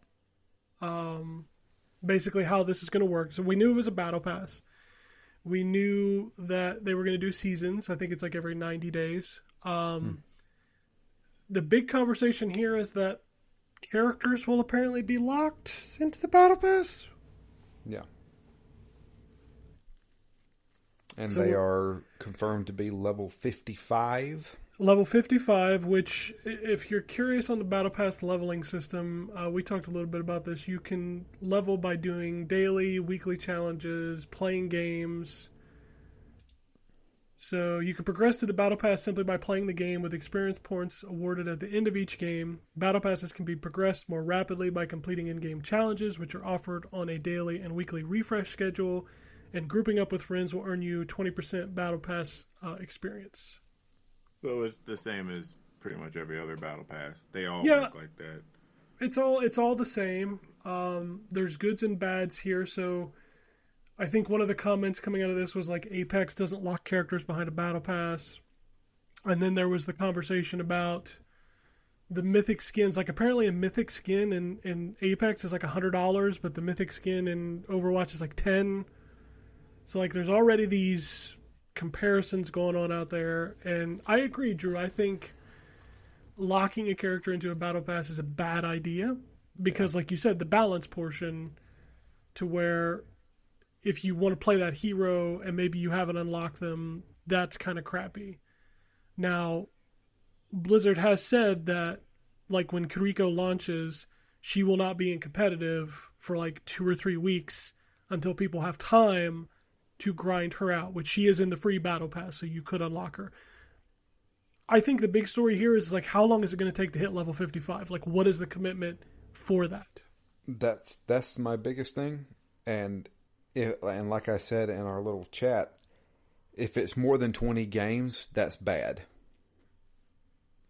If it takes me more than 20 games to get the new character, you got to understand that's probably about 6 hours worth of playtime.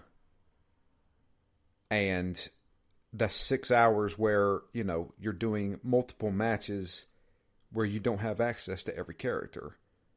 And, you know, like I did a perfect example for the Overwatch, you know, people that understand how the game works. How many hit scans do you have in the game currently? You got 3. At least 3, yeah. Let's assume Soldier 76 was a new character and he's locked under the battle pass. Now you only have 2 characters to take out an enemy Pharah, because guess what? Trying to hit a Pharah in the sky with projectile characters is damn near impossible. Unless you're really good like me. Yeah. No, just kidding. You know what I'm saying, though. I know. No, you're totally right. So, like, you know, like, oh, they got a Pharaoh. Well, I can't play Soldier 76 because he's still unlocked. I haven't unlocked him in the battle pass yet. That's crap. That's garbage. I'm starting to wonder if this is going to change. Oh, go ahead. Well, no. Well, first of all, I kind of think it will change because I feel like a lot of these companies do this with their first, you know, iteration of battle passes, and they'll tweak and make stuff as the season goes along, as they realize that, oh, we're not getting enough experience for this, and we need more for that. But with that example of the characters, I feel like that would be true if this game was day one with, you know, 15 characters. But free to play, but correct me if I'm wrong, free to play coming in has access to the entire original roster, right? And so the only ones that's on, 2 of the 3 new ones. Only okay, 2 of and them. 2. Okay, so them, and I'm not, please don't get it wrong, I'm not justifying this at all, because I don't think that they should lock a character behind the battle pass. If anything, it should be more like League of Legends, where, I mean, you can buy it if you want to with money, or you can, you know, earn the in-game currency and purchase it. Like, I think Apex does it like that too, when they unlock their champions. Have all the characters. But I totally lost my train of thought. Never mind. Just forget it. That's a really good question. Like, can people just use, like, Overwatch tokens? I guess that's what the currency is going to be called. Well, can you, like, use those to just buy Kuriko, or do you have to grind?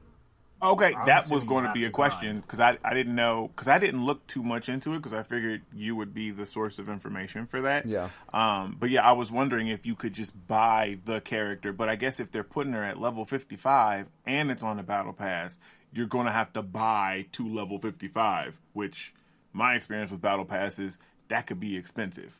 Like, it's a lot to buy your way to those levels. They have said that, because obviously battle passes are seasonal. So, like, let's say you don't play the game season 1, can you still get Kuriko? They said you can buy her in future, like, after the battle pass ends. But my question is, can you just buy her? Like, can you just pay $10 and unlock her or something? I don't know. Right. See, and that would be more like what Apex does, and like League of Legends, and even some of the other ones where, you know, you can just pay the money up front. But see, those other ones, they don't put the characters on the battle pass. Like, I don't actually know of one that puts them on the battle pass, actually. Yeah. I don't know of a game where a character is on a battle pass. Yeah, okay. So this is a first. So I'm curious, like, they're going to have the stats coming out of the gate with this thing within the first 3 months. Like, they're going to know how many people actually unlock her. Yeah. And if it's a low percentage, I say they will definitely have to change this. And you know what I will say, to Drew's point, to his example, it does hurt the meta because she's a healer, and healers are already, what is there, 4? 5 healers compared to... There's 9. Oh, wow, Lord, I haven't played in a while. Okay, there's 9 hella healers? healers. Wait, what? Let me pull up... There's so not 9 healers. Lucio, Zenyatta, Moira, Mercy, Anna, Moira, Brigitte, okay, I don't count Brigitte as a healer. She's a support, but yeah, but she's her heals. All right. I pulled up the list, okay? So, give me a second here. I'm loading up the page. I want to hear Anthony talk about Overwatch because he doesn't know any of the characters. Let's go. Correct, I don't.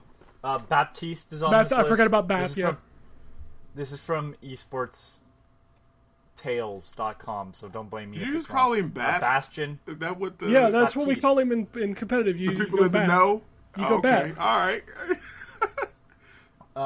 Bastion. Bastion is not a He support is not healer. a healer. Because he has a self-repair, Yeah, that's he why. heals himself. Brigitte, Not anymore. Lucio. Is May now a No, healer? she can heal They herself in changed her? cryo. Okay. Mercy, Moira, Yeah, Reaper has a self-healing. I don't. They seem to have just put anybody that can That heal has themselves. healing. Yeah. Yeah, that's not a great list. Okay, well, I guess There we go. that's... Healing abilities: Anna, Baptiste, Brigitte, Lucio, Mercy, Moira. Brigitte. Brigida, right? yeah. My daughter, oh my god, my daughter found out how to pronounce her name and like yelled at us because we kept saying it wrong. Like she loves Overwatch. Anyway, go ahead. Does Soldier 76 now have a? No, he has a thing he puts down that people stand in it. With Kiriko, With Kiriko, that is there a will be healing 8. thing, then. With Kiriko, there will be 8 main supports: Anna, Baptiste, And then Zenyatta. Brigitte, Lucio, Mercy, Moira, and Zenyatta, and Kiriko. Those are 8. Like I said, I was only one off. Yeah. Okay. Well, I guess. I mean, okay. I don't know. It just there should be an easier way. Level 55 or whatever is a man. I assume the battle pass probably goes to 60. I'm guessing. That's like close to the end. Then that's insane. The end of the free battle pass. I don't know what's at the end of it. Because if that's 60 and they're wanting a battle pass to last 90 days, it's not 60. So the screenshot that I have shows Kiriko at 55. 60 is the end. So it looks like there's 80 levels to the battle pass. that's still past halfway, man. I just want to know how long it's going to take me to level this bitch. That's what I need to know. We need to see what the quest that they, well, whatever they call them, but the stuff that the achievements and stuff you do during the match that get you that XP. I had I had a screenshot of some of those. Some of those was like play play like 3 rounds of arcade or complete 5 competitive games, or like those are bonus XP, like weekly challenges. Yeah. So, yeah, I don't know. If they tie stuff to winning, that's going to be bad. They tied stuff to winning. Well, they didn't tie it to winning. They incentivized winning for the loot boxes. So, like when you had to win 27 matches, or you had to play 27 matches to get a loot box thing, like if you won, that counted as 3 or whatever. Yeah. And I mean, I would say they would stick to that, I would assume. But still. Are they tying stuff to characters? Those challenges, like you have to get X amount of headshots with Widowmaker or something like that? I don't know. Maybe there'll be like specific character challenges. I really honestly don't know. Like it's going to be once that game launches of me getting in there and playing with those different pieces to know like how this is going to play out. And I don't know. That's really what I need to see. I need to know how long it would take me to grind 55 levels in the battle pass. I would assume if it's what you said, 70, 80, that's halfway through. And if they want a battle pass, you want people to keep playing to get battle pass stuff, and it's going to last 90 days. You know, it may take you 30 to 40 days of playing. Yeah, I don't know. I mean, they for power players like myself, I would assume it would be quick. But my question is more the casual player, like that plays once a week. How long would it take you to unlock Kiriko? Yeah, that's a really good question. I don't know. I guess time will tell. But they had a really good thing going. That's the reason why I played that game for 5 years. Oh, also it says here if you buy the premium battle pass, you immediately get her for free. Yeah. So. Yeah, so she's a premium unlock if you... There's another game I thought of. Chocobo GP did that. Oh, shit. They had characters that you get through the battle pass, and you had to get to the end of the battle pass. That's no bueno. Yeah. Wow. By the way, the premium battle pass is $10 or 1,000 Overwatch coins. I want to know how my Overwatch tokens are gonna transfer, because I have 50,000 right now. Oh, did they say that was going to happen? Yeah, the Overwatch credits that you have will transfer. Okay. Also, but the Overwatch tokens that's the paid currency. You're talking about like your gold, right? Yeah, I'm just talking about my gold right now. Also, Drew, by the way, if you ever care about that game, they've completely opened the shop right now until the game goes offline. So if you missed any skins, you can go buy them now. I don't have any gold. I had all my gold on PC. You merge your accounts now, Chief. Really? It's cross progression. You just log into the game and say account merge, and boom, all your stuff connects. I realize all the skins were on sale. I'll have to go on there and because I think I have like maybe 10,000 gold, but I need to get some before. I don't think I'll ever go back to it, Ken. Hey, I'm just telling you, if you thought you might ever do it, go merge your account and go buy some skins. Take you like 10 minutes. I could easily see myself one day, probably at the end of the year, downloading Overwatch 2, playing probably about 5-6 matches, and saying, "Yeah, I have no drive to play that game anymore." But after you play the sequel, you might. You don't know. I don't know. Anyway, I've completely just. I don't care about it anymore. That's the thing. Is like it doesn't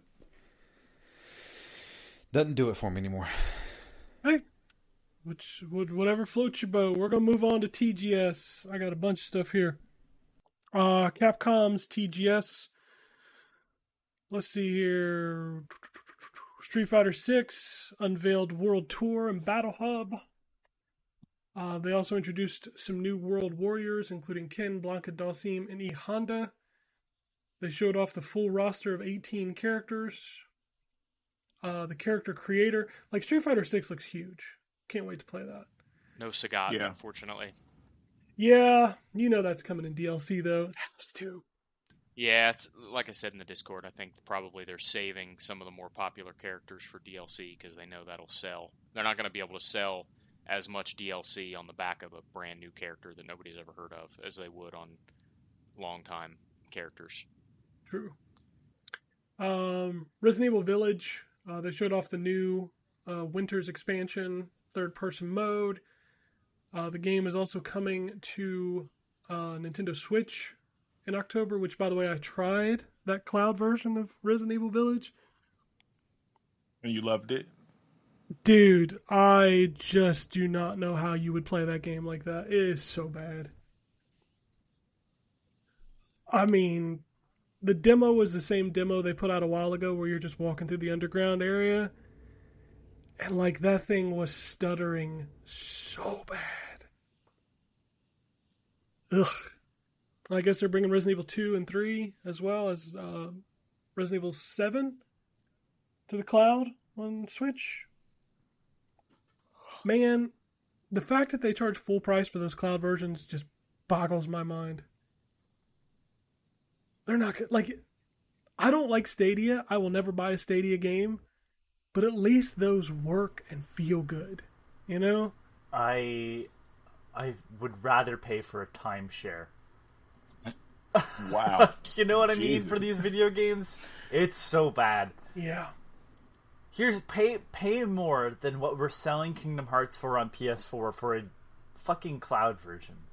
The absurdity. And I'm not trying to call it Square Enix again, but it's just like all these cloud versions are like super expensive. They're not as good as like the versions you'd find on consoles.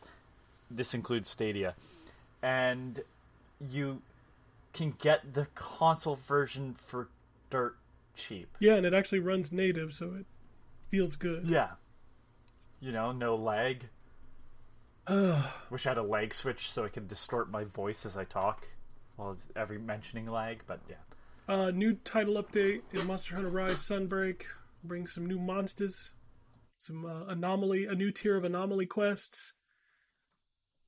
I don't know much about Monster Hunter, so I don't know what this stuff is, but I'm not even to any of that stuff yet. Like, I like that game. Like, I'm just really early. I think that's all, like, level 100 stuff. Monster Hunter, like, updates and DLC is always for people who get funky and get, like, real deep into those games, so. Gotcha. Okay, cool. It's good, I'm like, man. Yeah, it's good.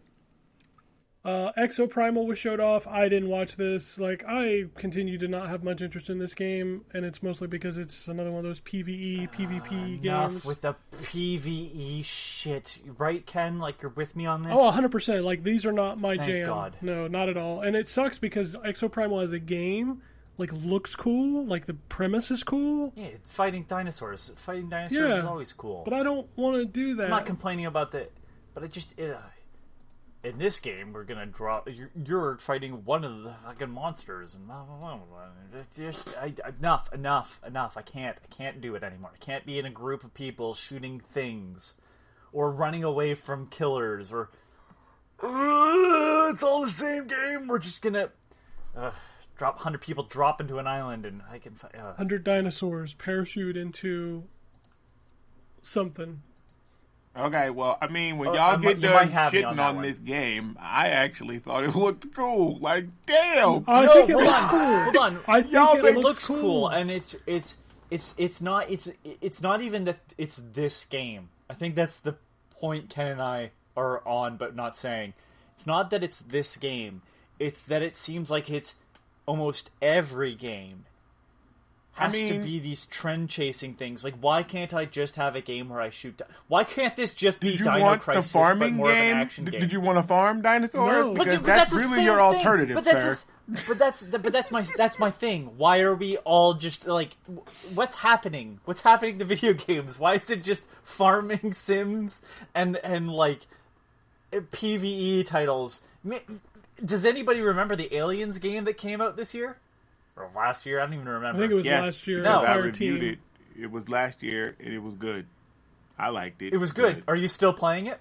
I Don't lie. think You're my not mama playing is it. calling me. Hold on, I gotta go. That's my point, though. Like these are like quick bursts of a game, and then they're on to the next thing, and it's just like, well, what You am I don't- paying for it? The big You're thing right. is No, like you're right. you will enjoy them, but you won't remember them. Right, and that's what it is. So it'll be an enjoyable experience. It's the experience. You know, you're going to have a good time for a little bit, and then put it on the shelf, kind of thing. There's like 2 games, and they're not PvE experiences. I understand that, but there's like 2 games from every genre that seem to kind of just always be there, and then everything else that comes after, whether it's better or worse, doesn't matter. They all fall off.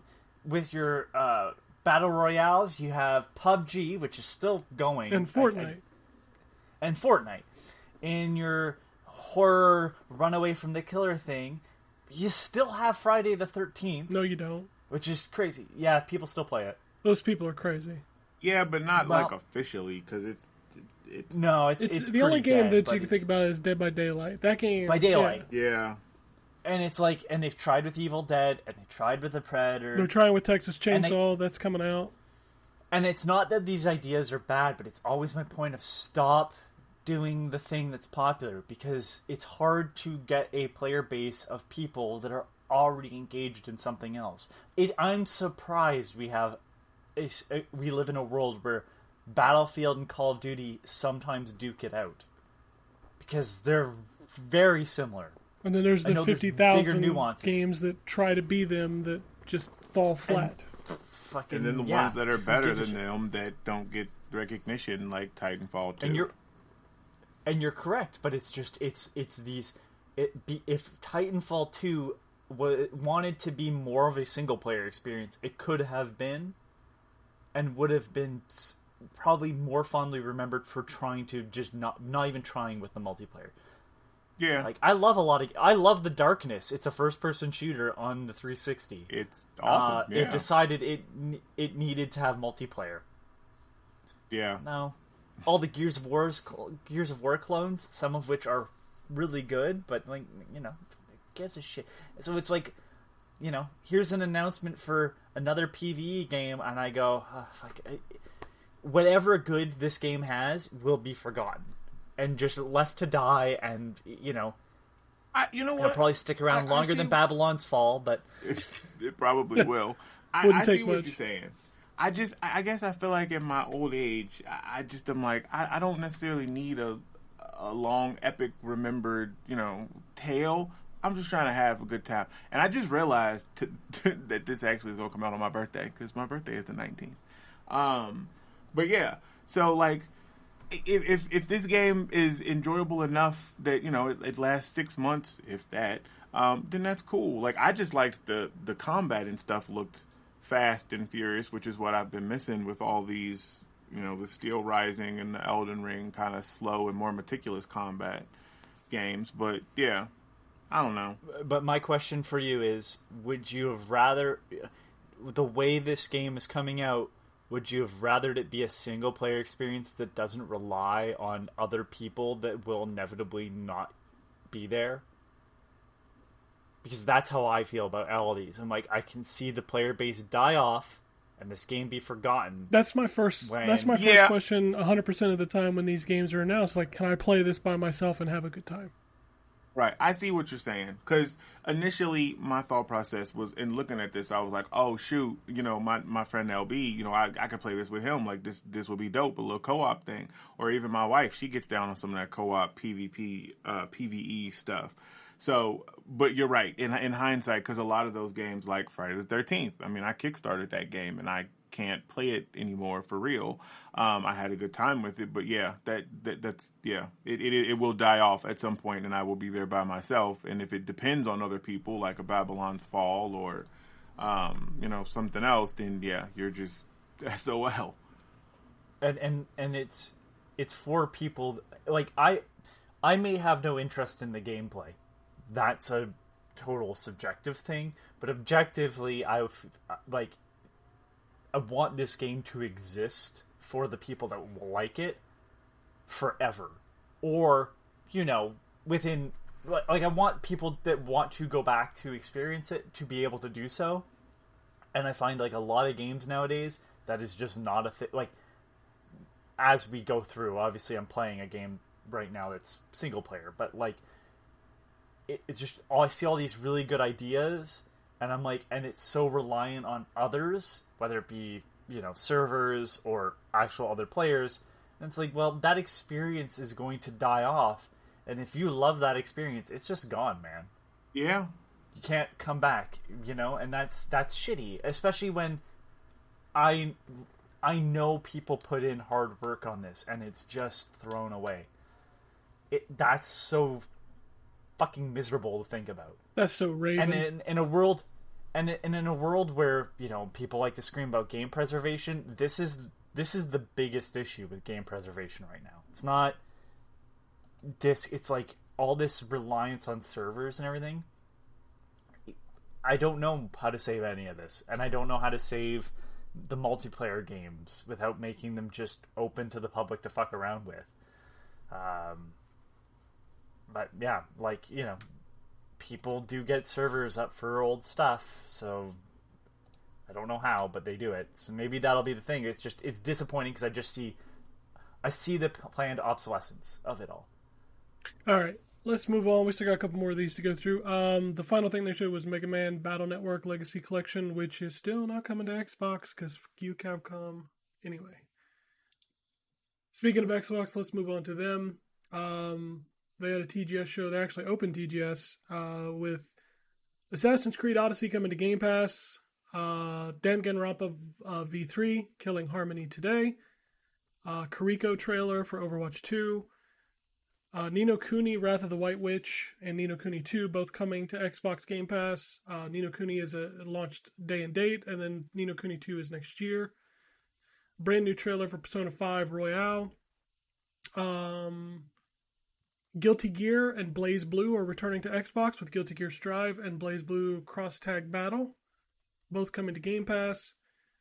They also showed an update on Ayuden Chronicles: The 100 Heroes, which is a spiritual successor to Suikoden. That's also coming to Game Pass next year. POW World coming to Xbox, which is, I guess, kind of like coming from the people who made Craftopia. It's a multiplayer open world survival crafting game. Whoop, I noped right out of that one. Fuga, Melodies of Steel coming to Game Pass. Dyson Sphere Program coming to PC Game Pass. Exoprimal trailer. Updates for Naraka Blade Point. And a deep dive into Wolong Fallen Dynasty. Deathloop was announced to of all things, Deathloop is announced to TGS coming to Xbox. That's the announcement. It's out on Tuesday this week. And then they showed the 10th anniversary trailer for Forza Horizon. So, pretty good show from Xbox. Somebody said something this week that blew my mind. Ni no Kuni is 12 years old. Like when I heard that it took 12 years for Ni no Kuni to come to Xbox, it kind of blew my mind. Was it the remaster? Its 10th anniversary. I think it I wanna was. say it Probably, yeah. Yeah, Yeah, that game came out on PS3. 3. Jesus. Yeah. But that was my biggest complaint with the only reason I remember is that I think in my review I said this game is 10 years old, and the only thing that they've really changed is the fact that this console can render these visuals as they designed them.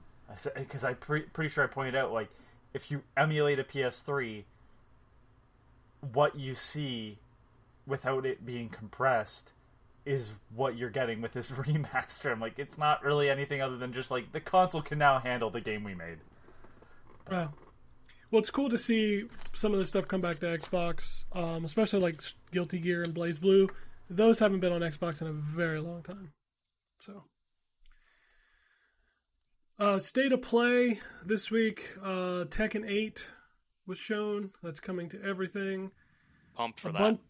Yeah, that looks cool. A whole bunch of stuff came out of the Yakuza team. We've got a new Like a Dragon called Like a Dragon Ishin. So That's actually a remake of a That's game. a remake. that's the Yeah. remake, but they also announced a new game, right? Like a Dragon Yeah, 8. Yeah. Yes, they did. So The continuation but of then Ichiban. Ishin has a subtitle, doesn't it? It's not actually Ishin. It's Like a Dragon. Ishin, that's what it's called, Like a Dragon Ishin. Yeah. Well, then in Japan it has a. Well, the other Oh, no, the other it's one then- has okay. has a subtitle. Okay, there it is. Like a Dragon Gaiden. Gaiden. Yeah. The man who erased his name. Which is the Kiryu stuff. Yeah, it was weird seeing Kiryu as an old samurai. That was weird. Yeah, go ahead. it does appear that they are officially moving away from the Yakuza name. Yeah, there Looks was like an all interview. of them will be. It looks like all of them will be Like a Dragon from now on. Yeah, that's what I don't remember what someone from the studio, one of the producers or someone said that they were going to stop using Yakuza, and it's Like a Dragon is going to be it from now on.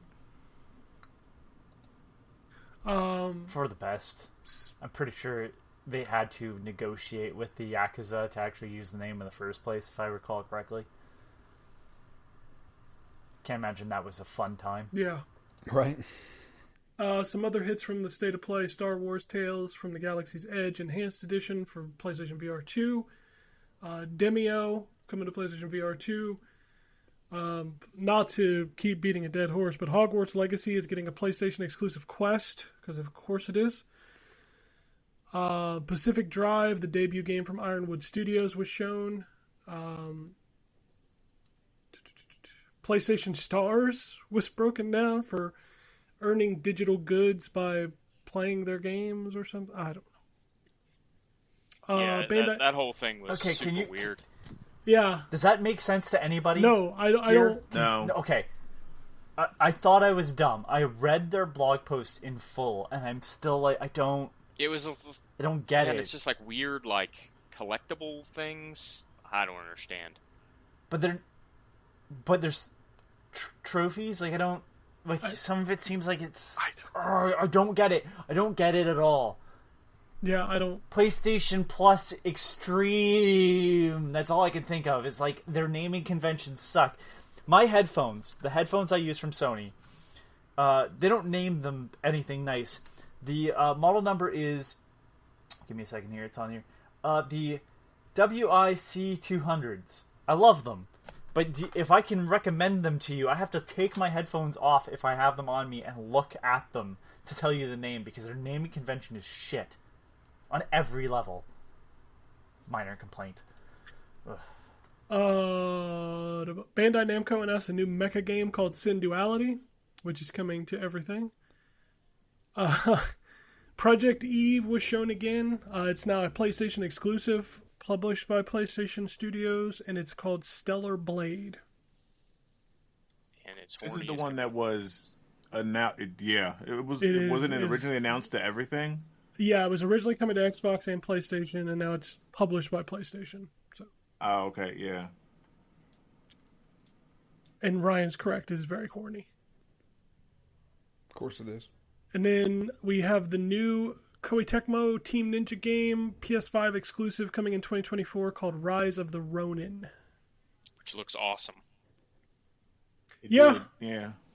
Team Ninja just pumping shit out, man. It's crazy.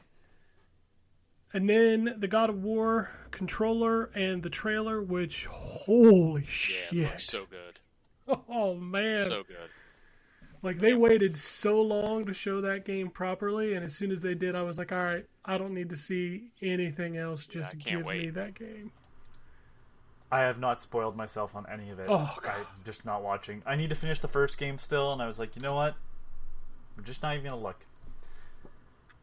All right, the last thing we're going to talk about is the Nintendo Direct, which caused a lot more drama than it should have because of what we talked about earlier. Lots of stuff to cover here. It was a 40-minute Direct, and boy, did it go on. So The Legend of Zelda Breath of the Wild sequel. Go ahead. I was going to say something positive for once. There is something for everybody here. If you're upset with something not being here that has not been confirmed by Nintendo, you're out of your mind. Agreed. Like, it was a great showing. It's kind of what I'd want from every conference. There wasn't, at no point did I feel like, move on. I was like, okay, I'm not interested in this. It's fine. But, like, it was a jam-packed 40 minutes. They had a ton of things to announce, dates to reveal. I thought it was great. We'll kick it off with the Breath of the Wild sequel, which is called Legend of Zelda: The Tears of the Kingdom. Which might be the most miserable Zelda title I know, right? I've ever heard. It's actually has a date, May 12th, 2023. Yay. That's the day the Nintendo Switch Pro comes out. You heard it here first. They've been working on it for 5 years. Gun in my mouth. Pikmin is back. Pikmin 4, I 2023. can't believe that. Yeah, because they walked us through Pikmin Bloom, Yep. which is the Niantic product, and then it was like, and Pikmin 4, and you're going to be able to see at the Pikmin level. Yep. I'm excited. That's awesome. I love being small in like normal world scenarios. A new Fire Emblem game, Fire Emblem Engage. Are people really buying the shit out of these games? I feel like there's a new Fire Emblem every 2 months. It feels that way, but it's not. My first Fire Emblem game was it the Three Houses? Was it the one that came out before this Musu one? Was that the one that on Switch? Yes, that was the first Okay. one that I played, and then I bought the sequel. That's the Musu one, or I don't know how to say that word, Yeah, but the one that's like those- Dynasty Warriors. Yeah, those games are not connected at all. They're the new all one? they're all very horny though. No, the Muso one is like, here's all the greatest hits characters, and it has nothing to do. We're That's pulling the them at a old time. one. Yeah, that's the original Oh. one. The one that came out is like it's like a direct sequel to There's to another Three Houses. one? Yeah, it came out last year or this year. I don't remember, but yeah. But I saw the shows you how much I'm paying attention. I saw the trailer for the new one, and I was like, oh, this actually looks interesting. So yeah, I don't. Is this a brand new entry or is this a remake of one that's already come out? Because I know they're bad about I think that. this is a brand new entry. They're usually pretty good at telling you, like, this has never been in English before. Gotcha. Okay, because I missed hold that on, part. let me find out. And like I said, since I've never played any of the other ones outside of that one on Switch and the Dynasty Wars, like when I was Fire Emblem Engage. Yeah, so it'll be it's a new title, and it's a mainline game. Right. But it's also deciding to pull back the spirits of popular lead characters from past Fire Emblem titles as assists, which is very odd to me. But I don't know if Fire Emblem lore, so maybe that's just a thing. Yeah, see, Because I remember them saying in the trailer, like, "You're an emblem," and I'm like, I don't know if that was a thing. right? Yeah, because I was like, I didn't know that was a because in the one I played, you were like you're a teacher at the monastery, and you're like training fighters. Basically, is the story. So I was like, well, what's an emblem? Like, is that because I know I hear a lot about Ike and Marth. I think the ones from Smash Brothers. Those are all past characters, and the funny part is like I think that means that Tokyo Mirage Sessions is legit because that's instead of using demons, they use Fire Emblem characters in that game. Nice. So, I wonder if that's a thing now. Yeah, man, I don't keep up with the Fire Emblem stuff. It's not for me. It's not like that. I liked Advance Wars, which is still in purgatory, and that was Intelligent Systems back in the day too. So, All right. Next up was Just Dance 2023 because we always need a new Just Dance. seem to be doing different stuff at least. Yeah. Not my thing. They are fun when you play them. I'm not even criticizing them. It's like I'm not going to go out of my way to play them. But yeah, it seems to have some sort of like new service mode attached to it to play others. I'm glad they're keeping the game alive. People love it. Octopath Traveler 2 was announced for everything except for Xbox. This is Square Enix. What the fuck are you doing? So Octopath weird. Traveler. I can't believe we have another Octopath Traveler. It's great that we have a second one, but the first one is only on Switch, Xbox, and PC, and now the sequel is only on Switch, PlayStation, and PC. I mean, the fuck? It's very weird. fuck, It doesn't Square make any Enix? sense. I mean, Final Fantasy 15 was on everything, but Final Fantasy 16 is only going to be on PlayStation. How am I going to follow the story, guys? It's just weird. That's a joke. It's just weird. One of many farm games. We've got Fae Farm. I zoned out during these, so I apologize. Kirby's Return to Dreamland Deluxe. Cool. Yep. I mean, that game is still like $50 on Wii. Well, now you can buy it on Switch for $60. I'm all about new more content. Kirby. I need to pick up the was it Star Allies? Is that the one? Star Allies is the first Switch one. Yeah, I need to pick that up because I want to play as Gooey. That's a great game. Nintendo. Back on the Fae Farm. I think that was Fae Farm the one. Why am I asking? Never I mind. don't know. I was gonna say, is that the one that was like really big into the co-op thing? Because I remember that. I think it is. I think because it says it's a 1 to 4 players. So. Yeah. Kirby Return to Dreamland Loose is $35 for just the disc. Nintendo 64 games. They've announced basically the next 6 months, I guess, worth of titles. We got Pilot Wing 64, Mario Party 2, Mario Party 3, Pokemon. Those are great games to have. Can I just say that one is great because I'm pretty sure they have online play. Yes, we'll talk about online in a minute. Yeah. Pokemon Stadium 2, 1080 Snowboarding, and Excite Bike 64 were the ones announced, and then Dun, dun, dun, dun, dun, dun, dun, dun, dun, dun. GoldenEye is coming to the Nintendo Switch Online. This coincided with Rare also announcing it for the Xbox. Now here's the funky part. The Switch version is the original ROM, but it has online multiplayer because of the Nintendo Switch's N64 emulator allows you to basically connect online as a second controller. Which means if you play it online, it's going to be split screen. You The fuck? can play online, but it's split screen. Screen cheating included. Nice. Across the interwebs, my friend. On my 9-inch screen. So, this is also coming... In letterbox. Yeah, this is also coming to Xbox. The Xbox version will be 4K, 16:9, with achievements, but no multiplayer. No online multiplayer. As of yet. Yeah, I don't think it'll ever happen, but Here's the thing that I don't think people have talked about, and I brought it up.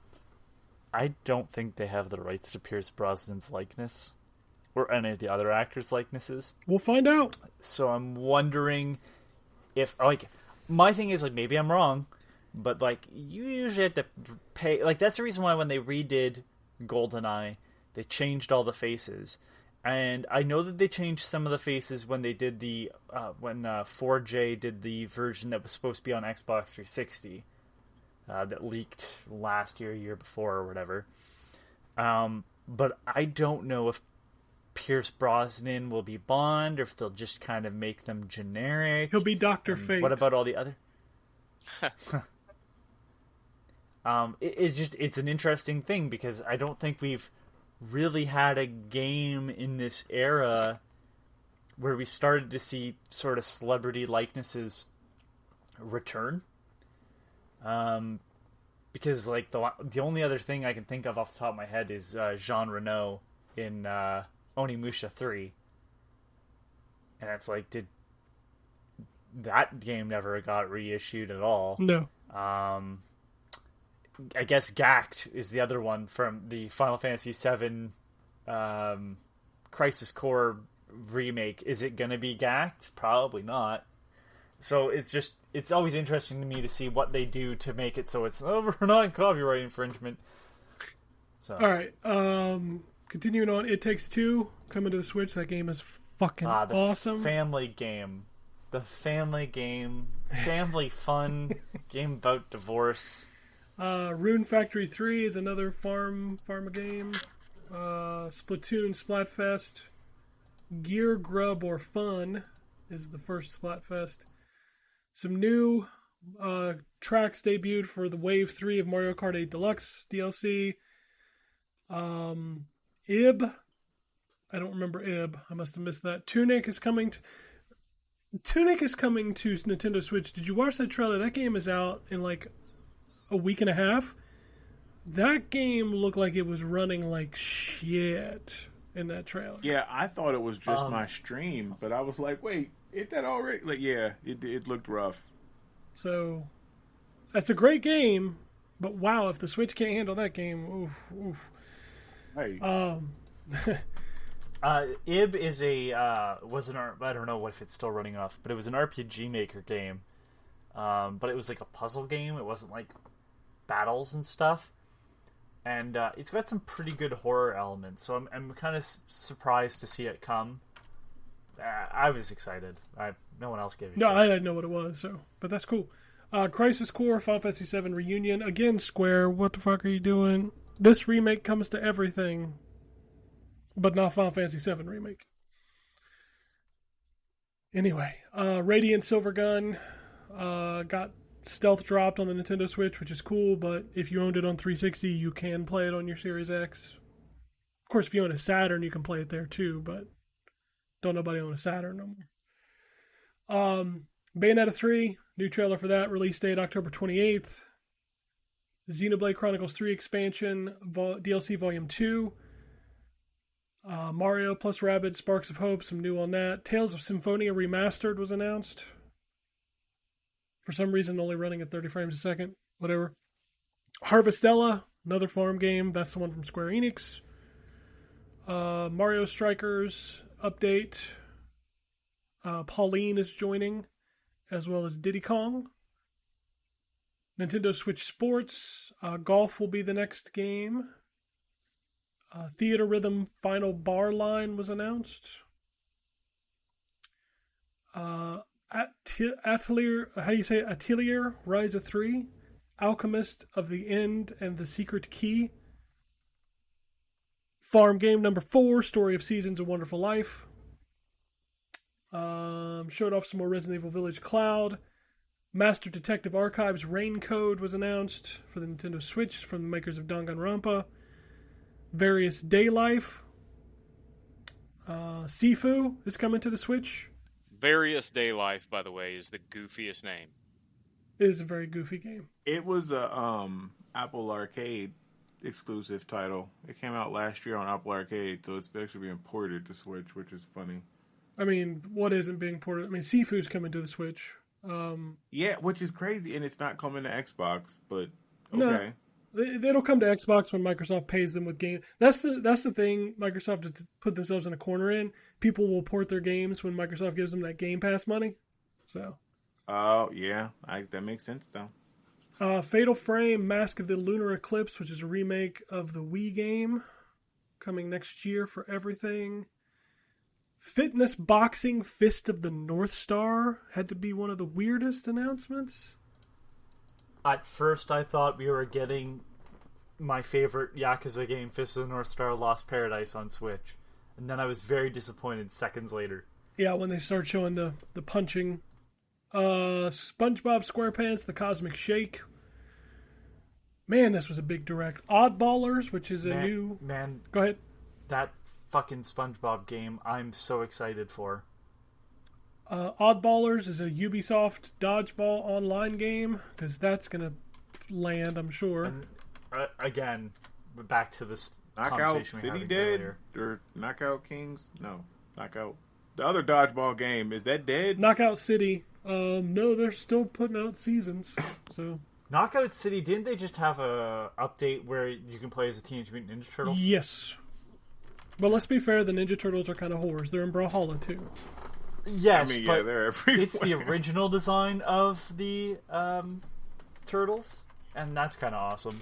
Factorio is coming to Nintendo Switch. Have fun with that. Have fun losing your life to that game. Endless Dungeon coming to Nintendo Switch. I heard roguelite, and I was like, Ken's never going to No, play this game. never in a million years. And then Front Mission first remake and Front Mission 2 remake. And then they announced Front Mission 3 Remake. Yeah, Front Mission 3 is also in the works. It's crazy. Nintendo Switch, man. A lot of games on Nintendo Switch. Whew. All right, I'm trying to go through this now because we're running deep. Let's get through this. I got an email from Jeremy. He says renamed. He has a name suggestion for the Legacy of Kain repackaging. Oh, yes. He wants to call it Legacy of Kain Reconstituted. That's pretty good. Guys, we missed the easiest one. Revamped. Oh, that's pretty good. Yeah, that's a good Oh That's one. wow, pretty good. yeah. Yeah. He says, crap, I can't think of any more right now, so I'll blather on about games. I'm neck deep in Diablo 3 again. This season has my monk as the top guy. Woohoo. Also been slowly figuring out R-Type. Definitely a deeper game than I thought at first. I wish the ships were a little smaller, as it seems like I die from random crap a bunch. Super jazzed about the release date for Tears of the Kingdom and a new Fire Emblem game. I'll probably get suckered into getting the new Pikmin game as well. Have a great week, guys. Thanks for the show. Pikmin's a big deal in this house, so we'll definitely have that one. All right. Over to the Twitter. Mookie wants to know, Terrence, the hell you made a Philippine account for in the first place? It was, you know what, and y'all just all laugh at me or just be like, typical. It was probably for some card game. It might have been for Marvel Snap, honestly, because so much of that stuff ends up overseas before it comes here, and I'm like, oh well, I want to play this now. So, yeah. That's you. Shogun says, Street Fighter 6 is interesting, but I just can't get excited for this game. The older fighters coming back makes me think Capcom is lost with this game. They can't move past Street Fighter 4. The whole online system screams microtransactions. Alpha 3 did everything I wanted in 6. Wow, Man. yeah, I disagree. I don't get microtransactions. I don't. Maybe I haven't looked at everything, but yeah, I don't get microtransactions from this. I think probably from the character creator. No. That'd be my But guess. I mean, I don't think that's going to be something that they're going to push really hard. I mean, I guess they could. I don't know. I don't know. I'm excited for 6. 6 looks good. I didn't really mess with 5 too much because it was just all shades of messed up. But yeah. I'm excited for 6. He also says, what a week. They announced 30 new Assassin's Creed games. Anyone else get lost in the story? I checked out with Unity. to get caught up? Are there any games that I need to play to understand the current story, or should I just watch it on YouTube? Boy, we're going to start the show with Assassin's Creed. We going to end the show with Assassin's Creed. And Ryan would be the most qualified person. Yeah, hold on. Let's talk to the master, Ryan. Yeah, so Ryan, where should he start? Sorry, I didn't hear the question. Okay, he says, Christ. anyone else get lost in the story? I checked out with Unity to get caught Yep. up. Are there any games that I need to play to understand the current story, or should I just watch it on YouTube? Okay, that was the last part. Was the part that I missed. I mean, really, if you just wanted to jump into Valhalla, you could. You could probably look up the present day story for Origins and Valhalla, and that would give you a sense. Or Origins and Odyssey, and that would give you a sense as to what was happening in the present day, which is really the only story that matters. If you've got a lot of time and you want to play the games, I would start with Origins. Yeah. But if you don't have time and you just are kind of anxious to catch up, I would say read the present day synopsis or watch the present day synopsis for Origins and Odyssey, and that will carry you into Valhalla. But I would start with Valhalla if that's the case. Can't you set the difficulty in like Origins and Odyssey to like super easy one-hit kill everything? Basically, you can set them down pretty low. Yeah, It's definitely not one-hit kills, but yeah. Yeah. No, you know what I mean though. Like, really make that trivial. You can actually change the leveling system so that the enemies don't level with you. Yeah. Yeah. Yeah, they've got a lot of flexibility in terms of difficulty. It's tough. There's a pretty good separation between the modern day stuff and the stuff in the past in Origins. Odyssey ties them a little closer together, so it's tough for me to say just check out the modern day stuff, even though that's really all that carries over from game to game. But I mean, my bias is always going to be to tell you to play Origins, Odyssey, and then Valhalla. But if you don't have the time for that, just look up the modern day stories and then play Valhalla. I would definitely play Valhalla before Mirage comes out, because the main character in Mirage is a pretty important character in Valhalla. Here's the issue I have with Mirage, is that they said that's going to be a return to form. Yeah, it's more like the old ones. I don't want to do that. Yeah, I think it's okay as long as it's not... I think it's good if Assassin's Creed has multiple games that have different play styles. I think I'm okay with that. What I don't want is, 250-hour RPGs a year, because then I won't play anything else. Have they said that they're going back to the yearly stuff? No, but we've already got 3 games announced.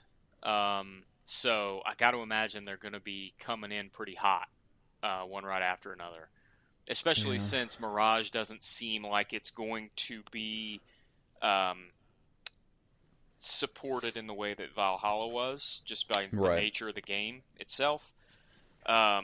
So I think, if Mirage is 20 hours, it seems to me like that probably means we'll get that next year, and then we might get Red the following year. But I don't know. They haven't announced any time frames yet. It just seems to me like if we've already got 3 announcements, that they're probably going to come in pretty tight with each other. What's Valhalla looking like as far as that sale goes? How cheap is it?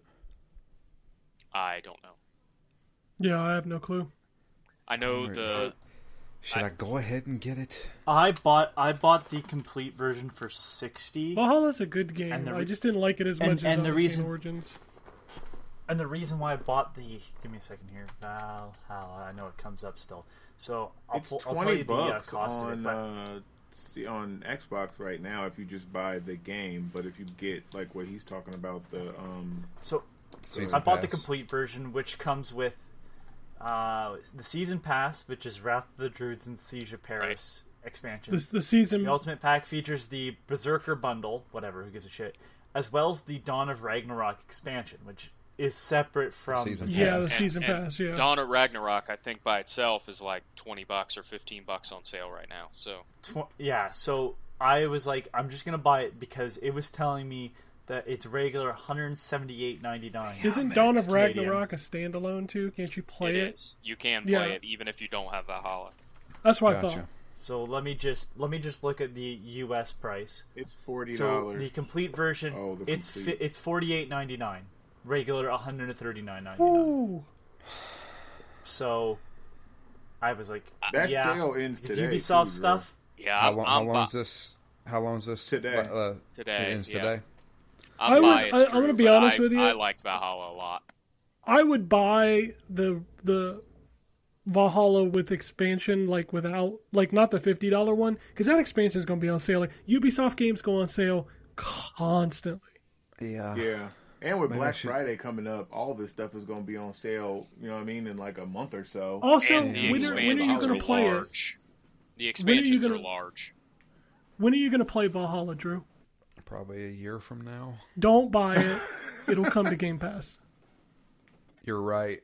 That's Oh, good. Odyssey wow, just yeah. dropped. Because So Odyssey just dropped, yeah. yeah, And Origins dropped what, earlier this year? earlier this year, I bet you Valhalla is on Game Pass by March. I would almost guarantee it.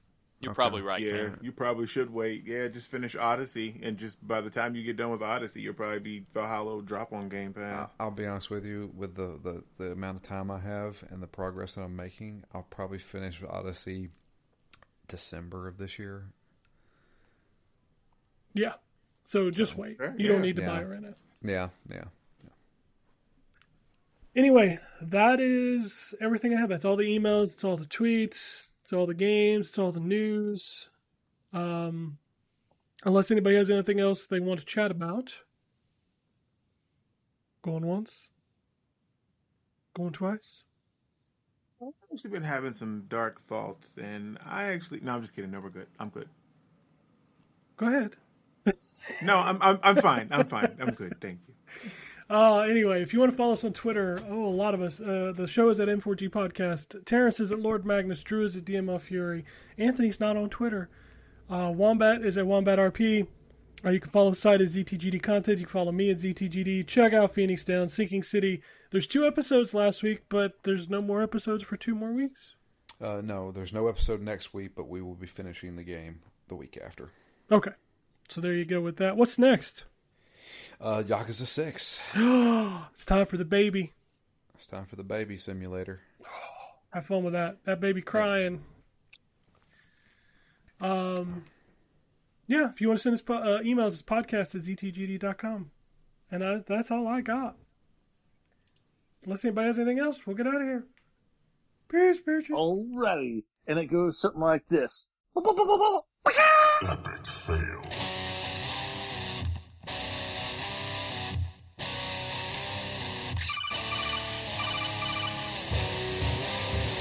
Welcome to the N4G podcast.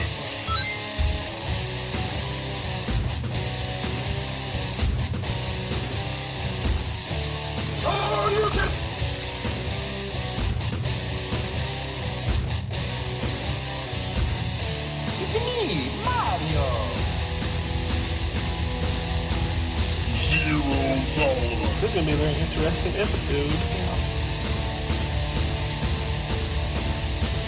Gavin time. Greetings, programs. I got lost trying to find my way to the secret underground N4G Radio lair. The Wombat. And I always live being angry. Killer Wolverine.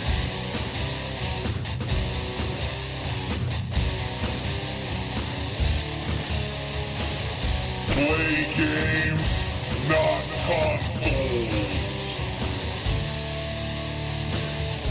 No fanboys allowed. And then I killed the dragon. 8.0.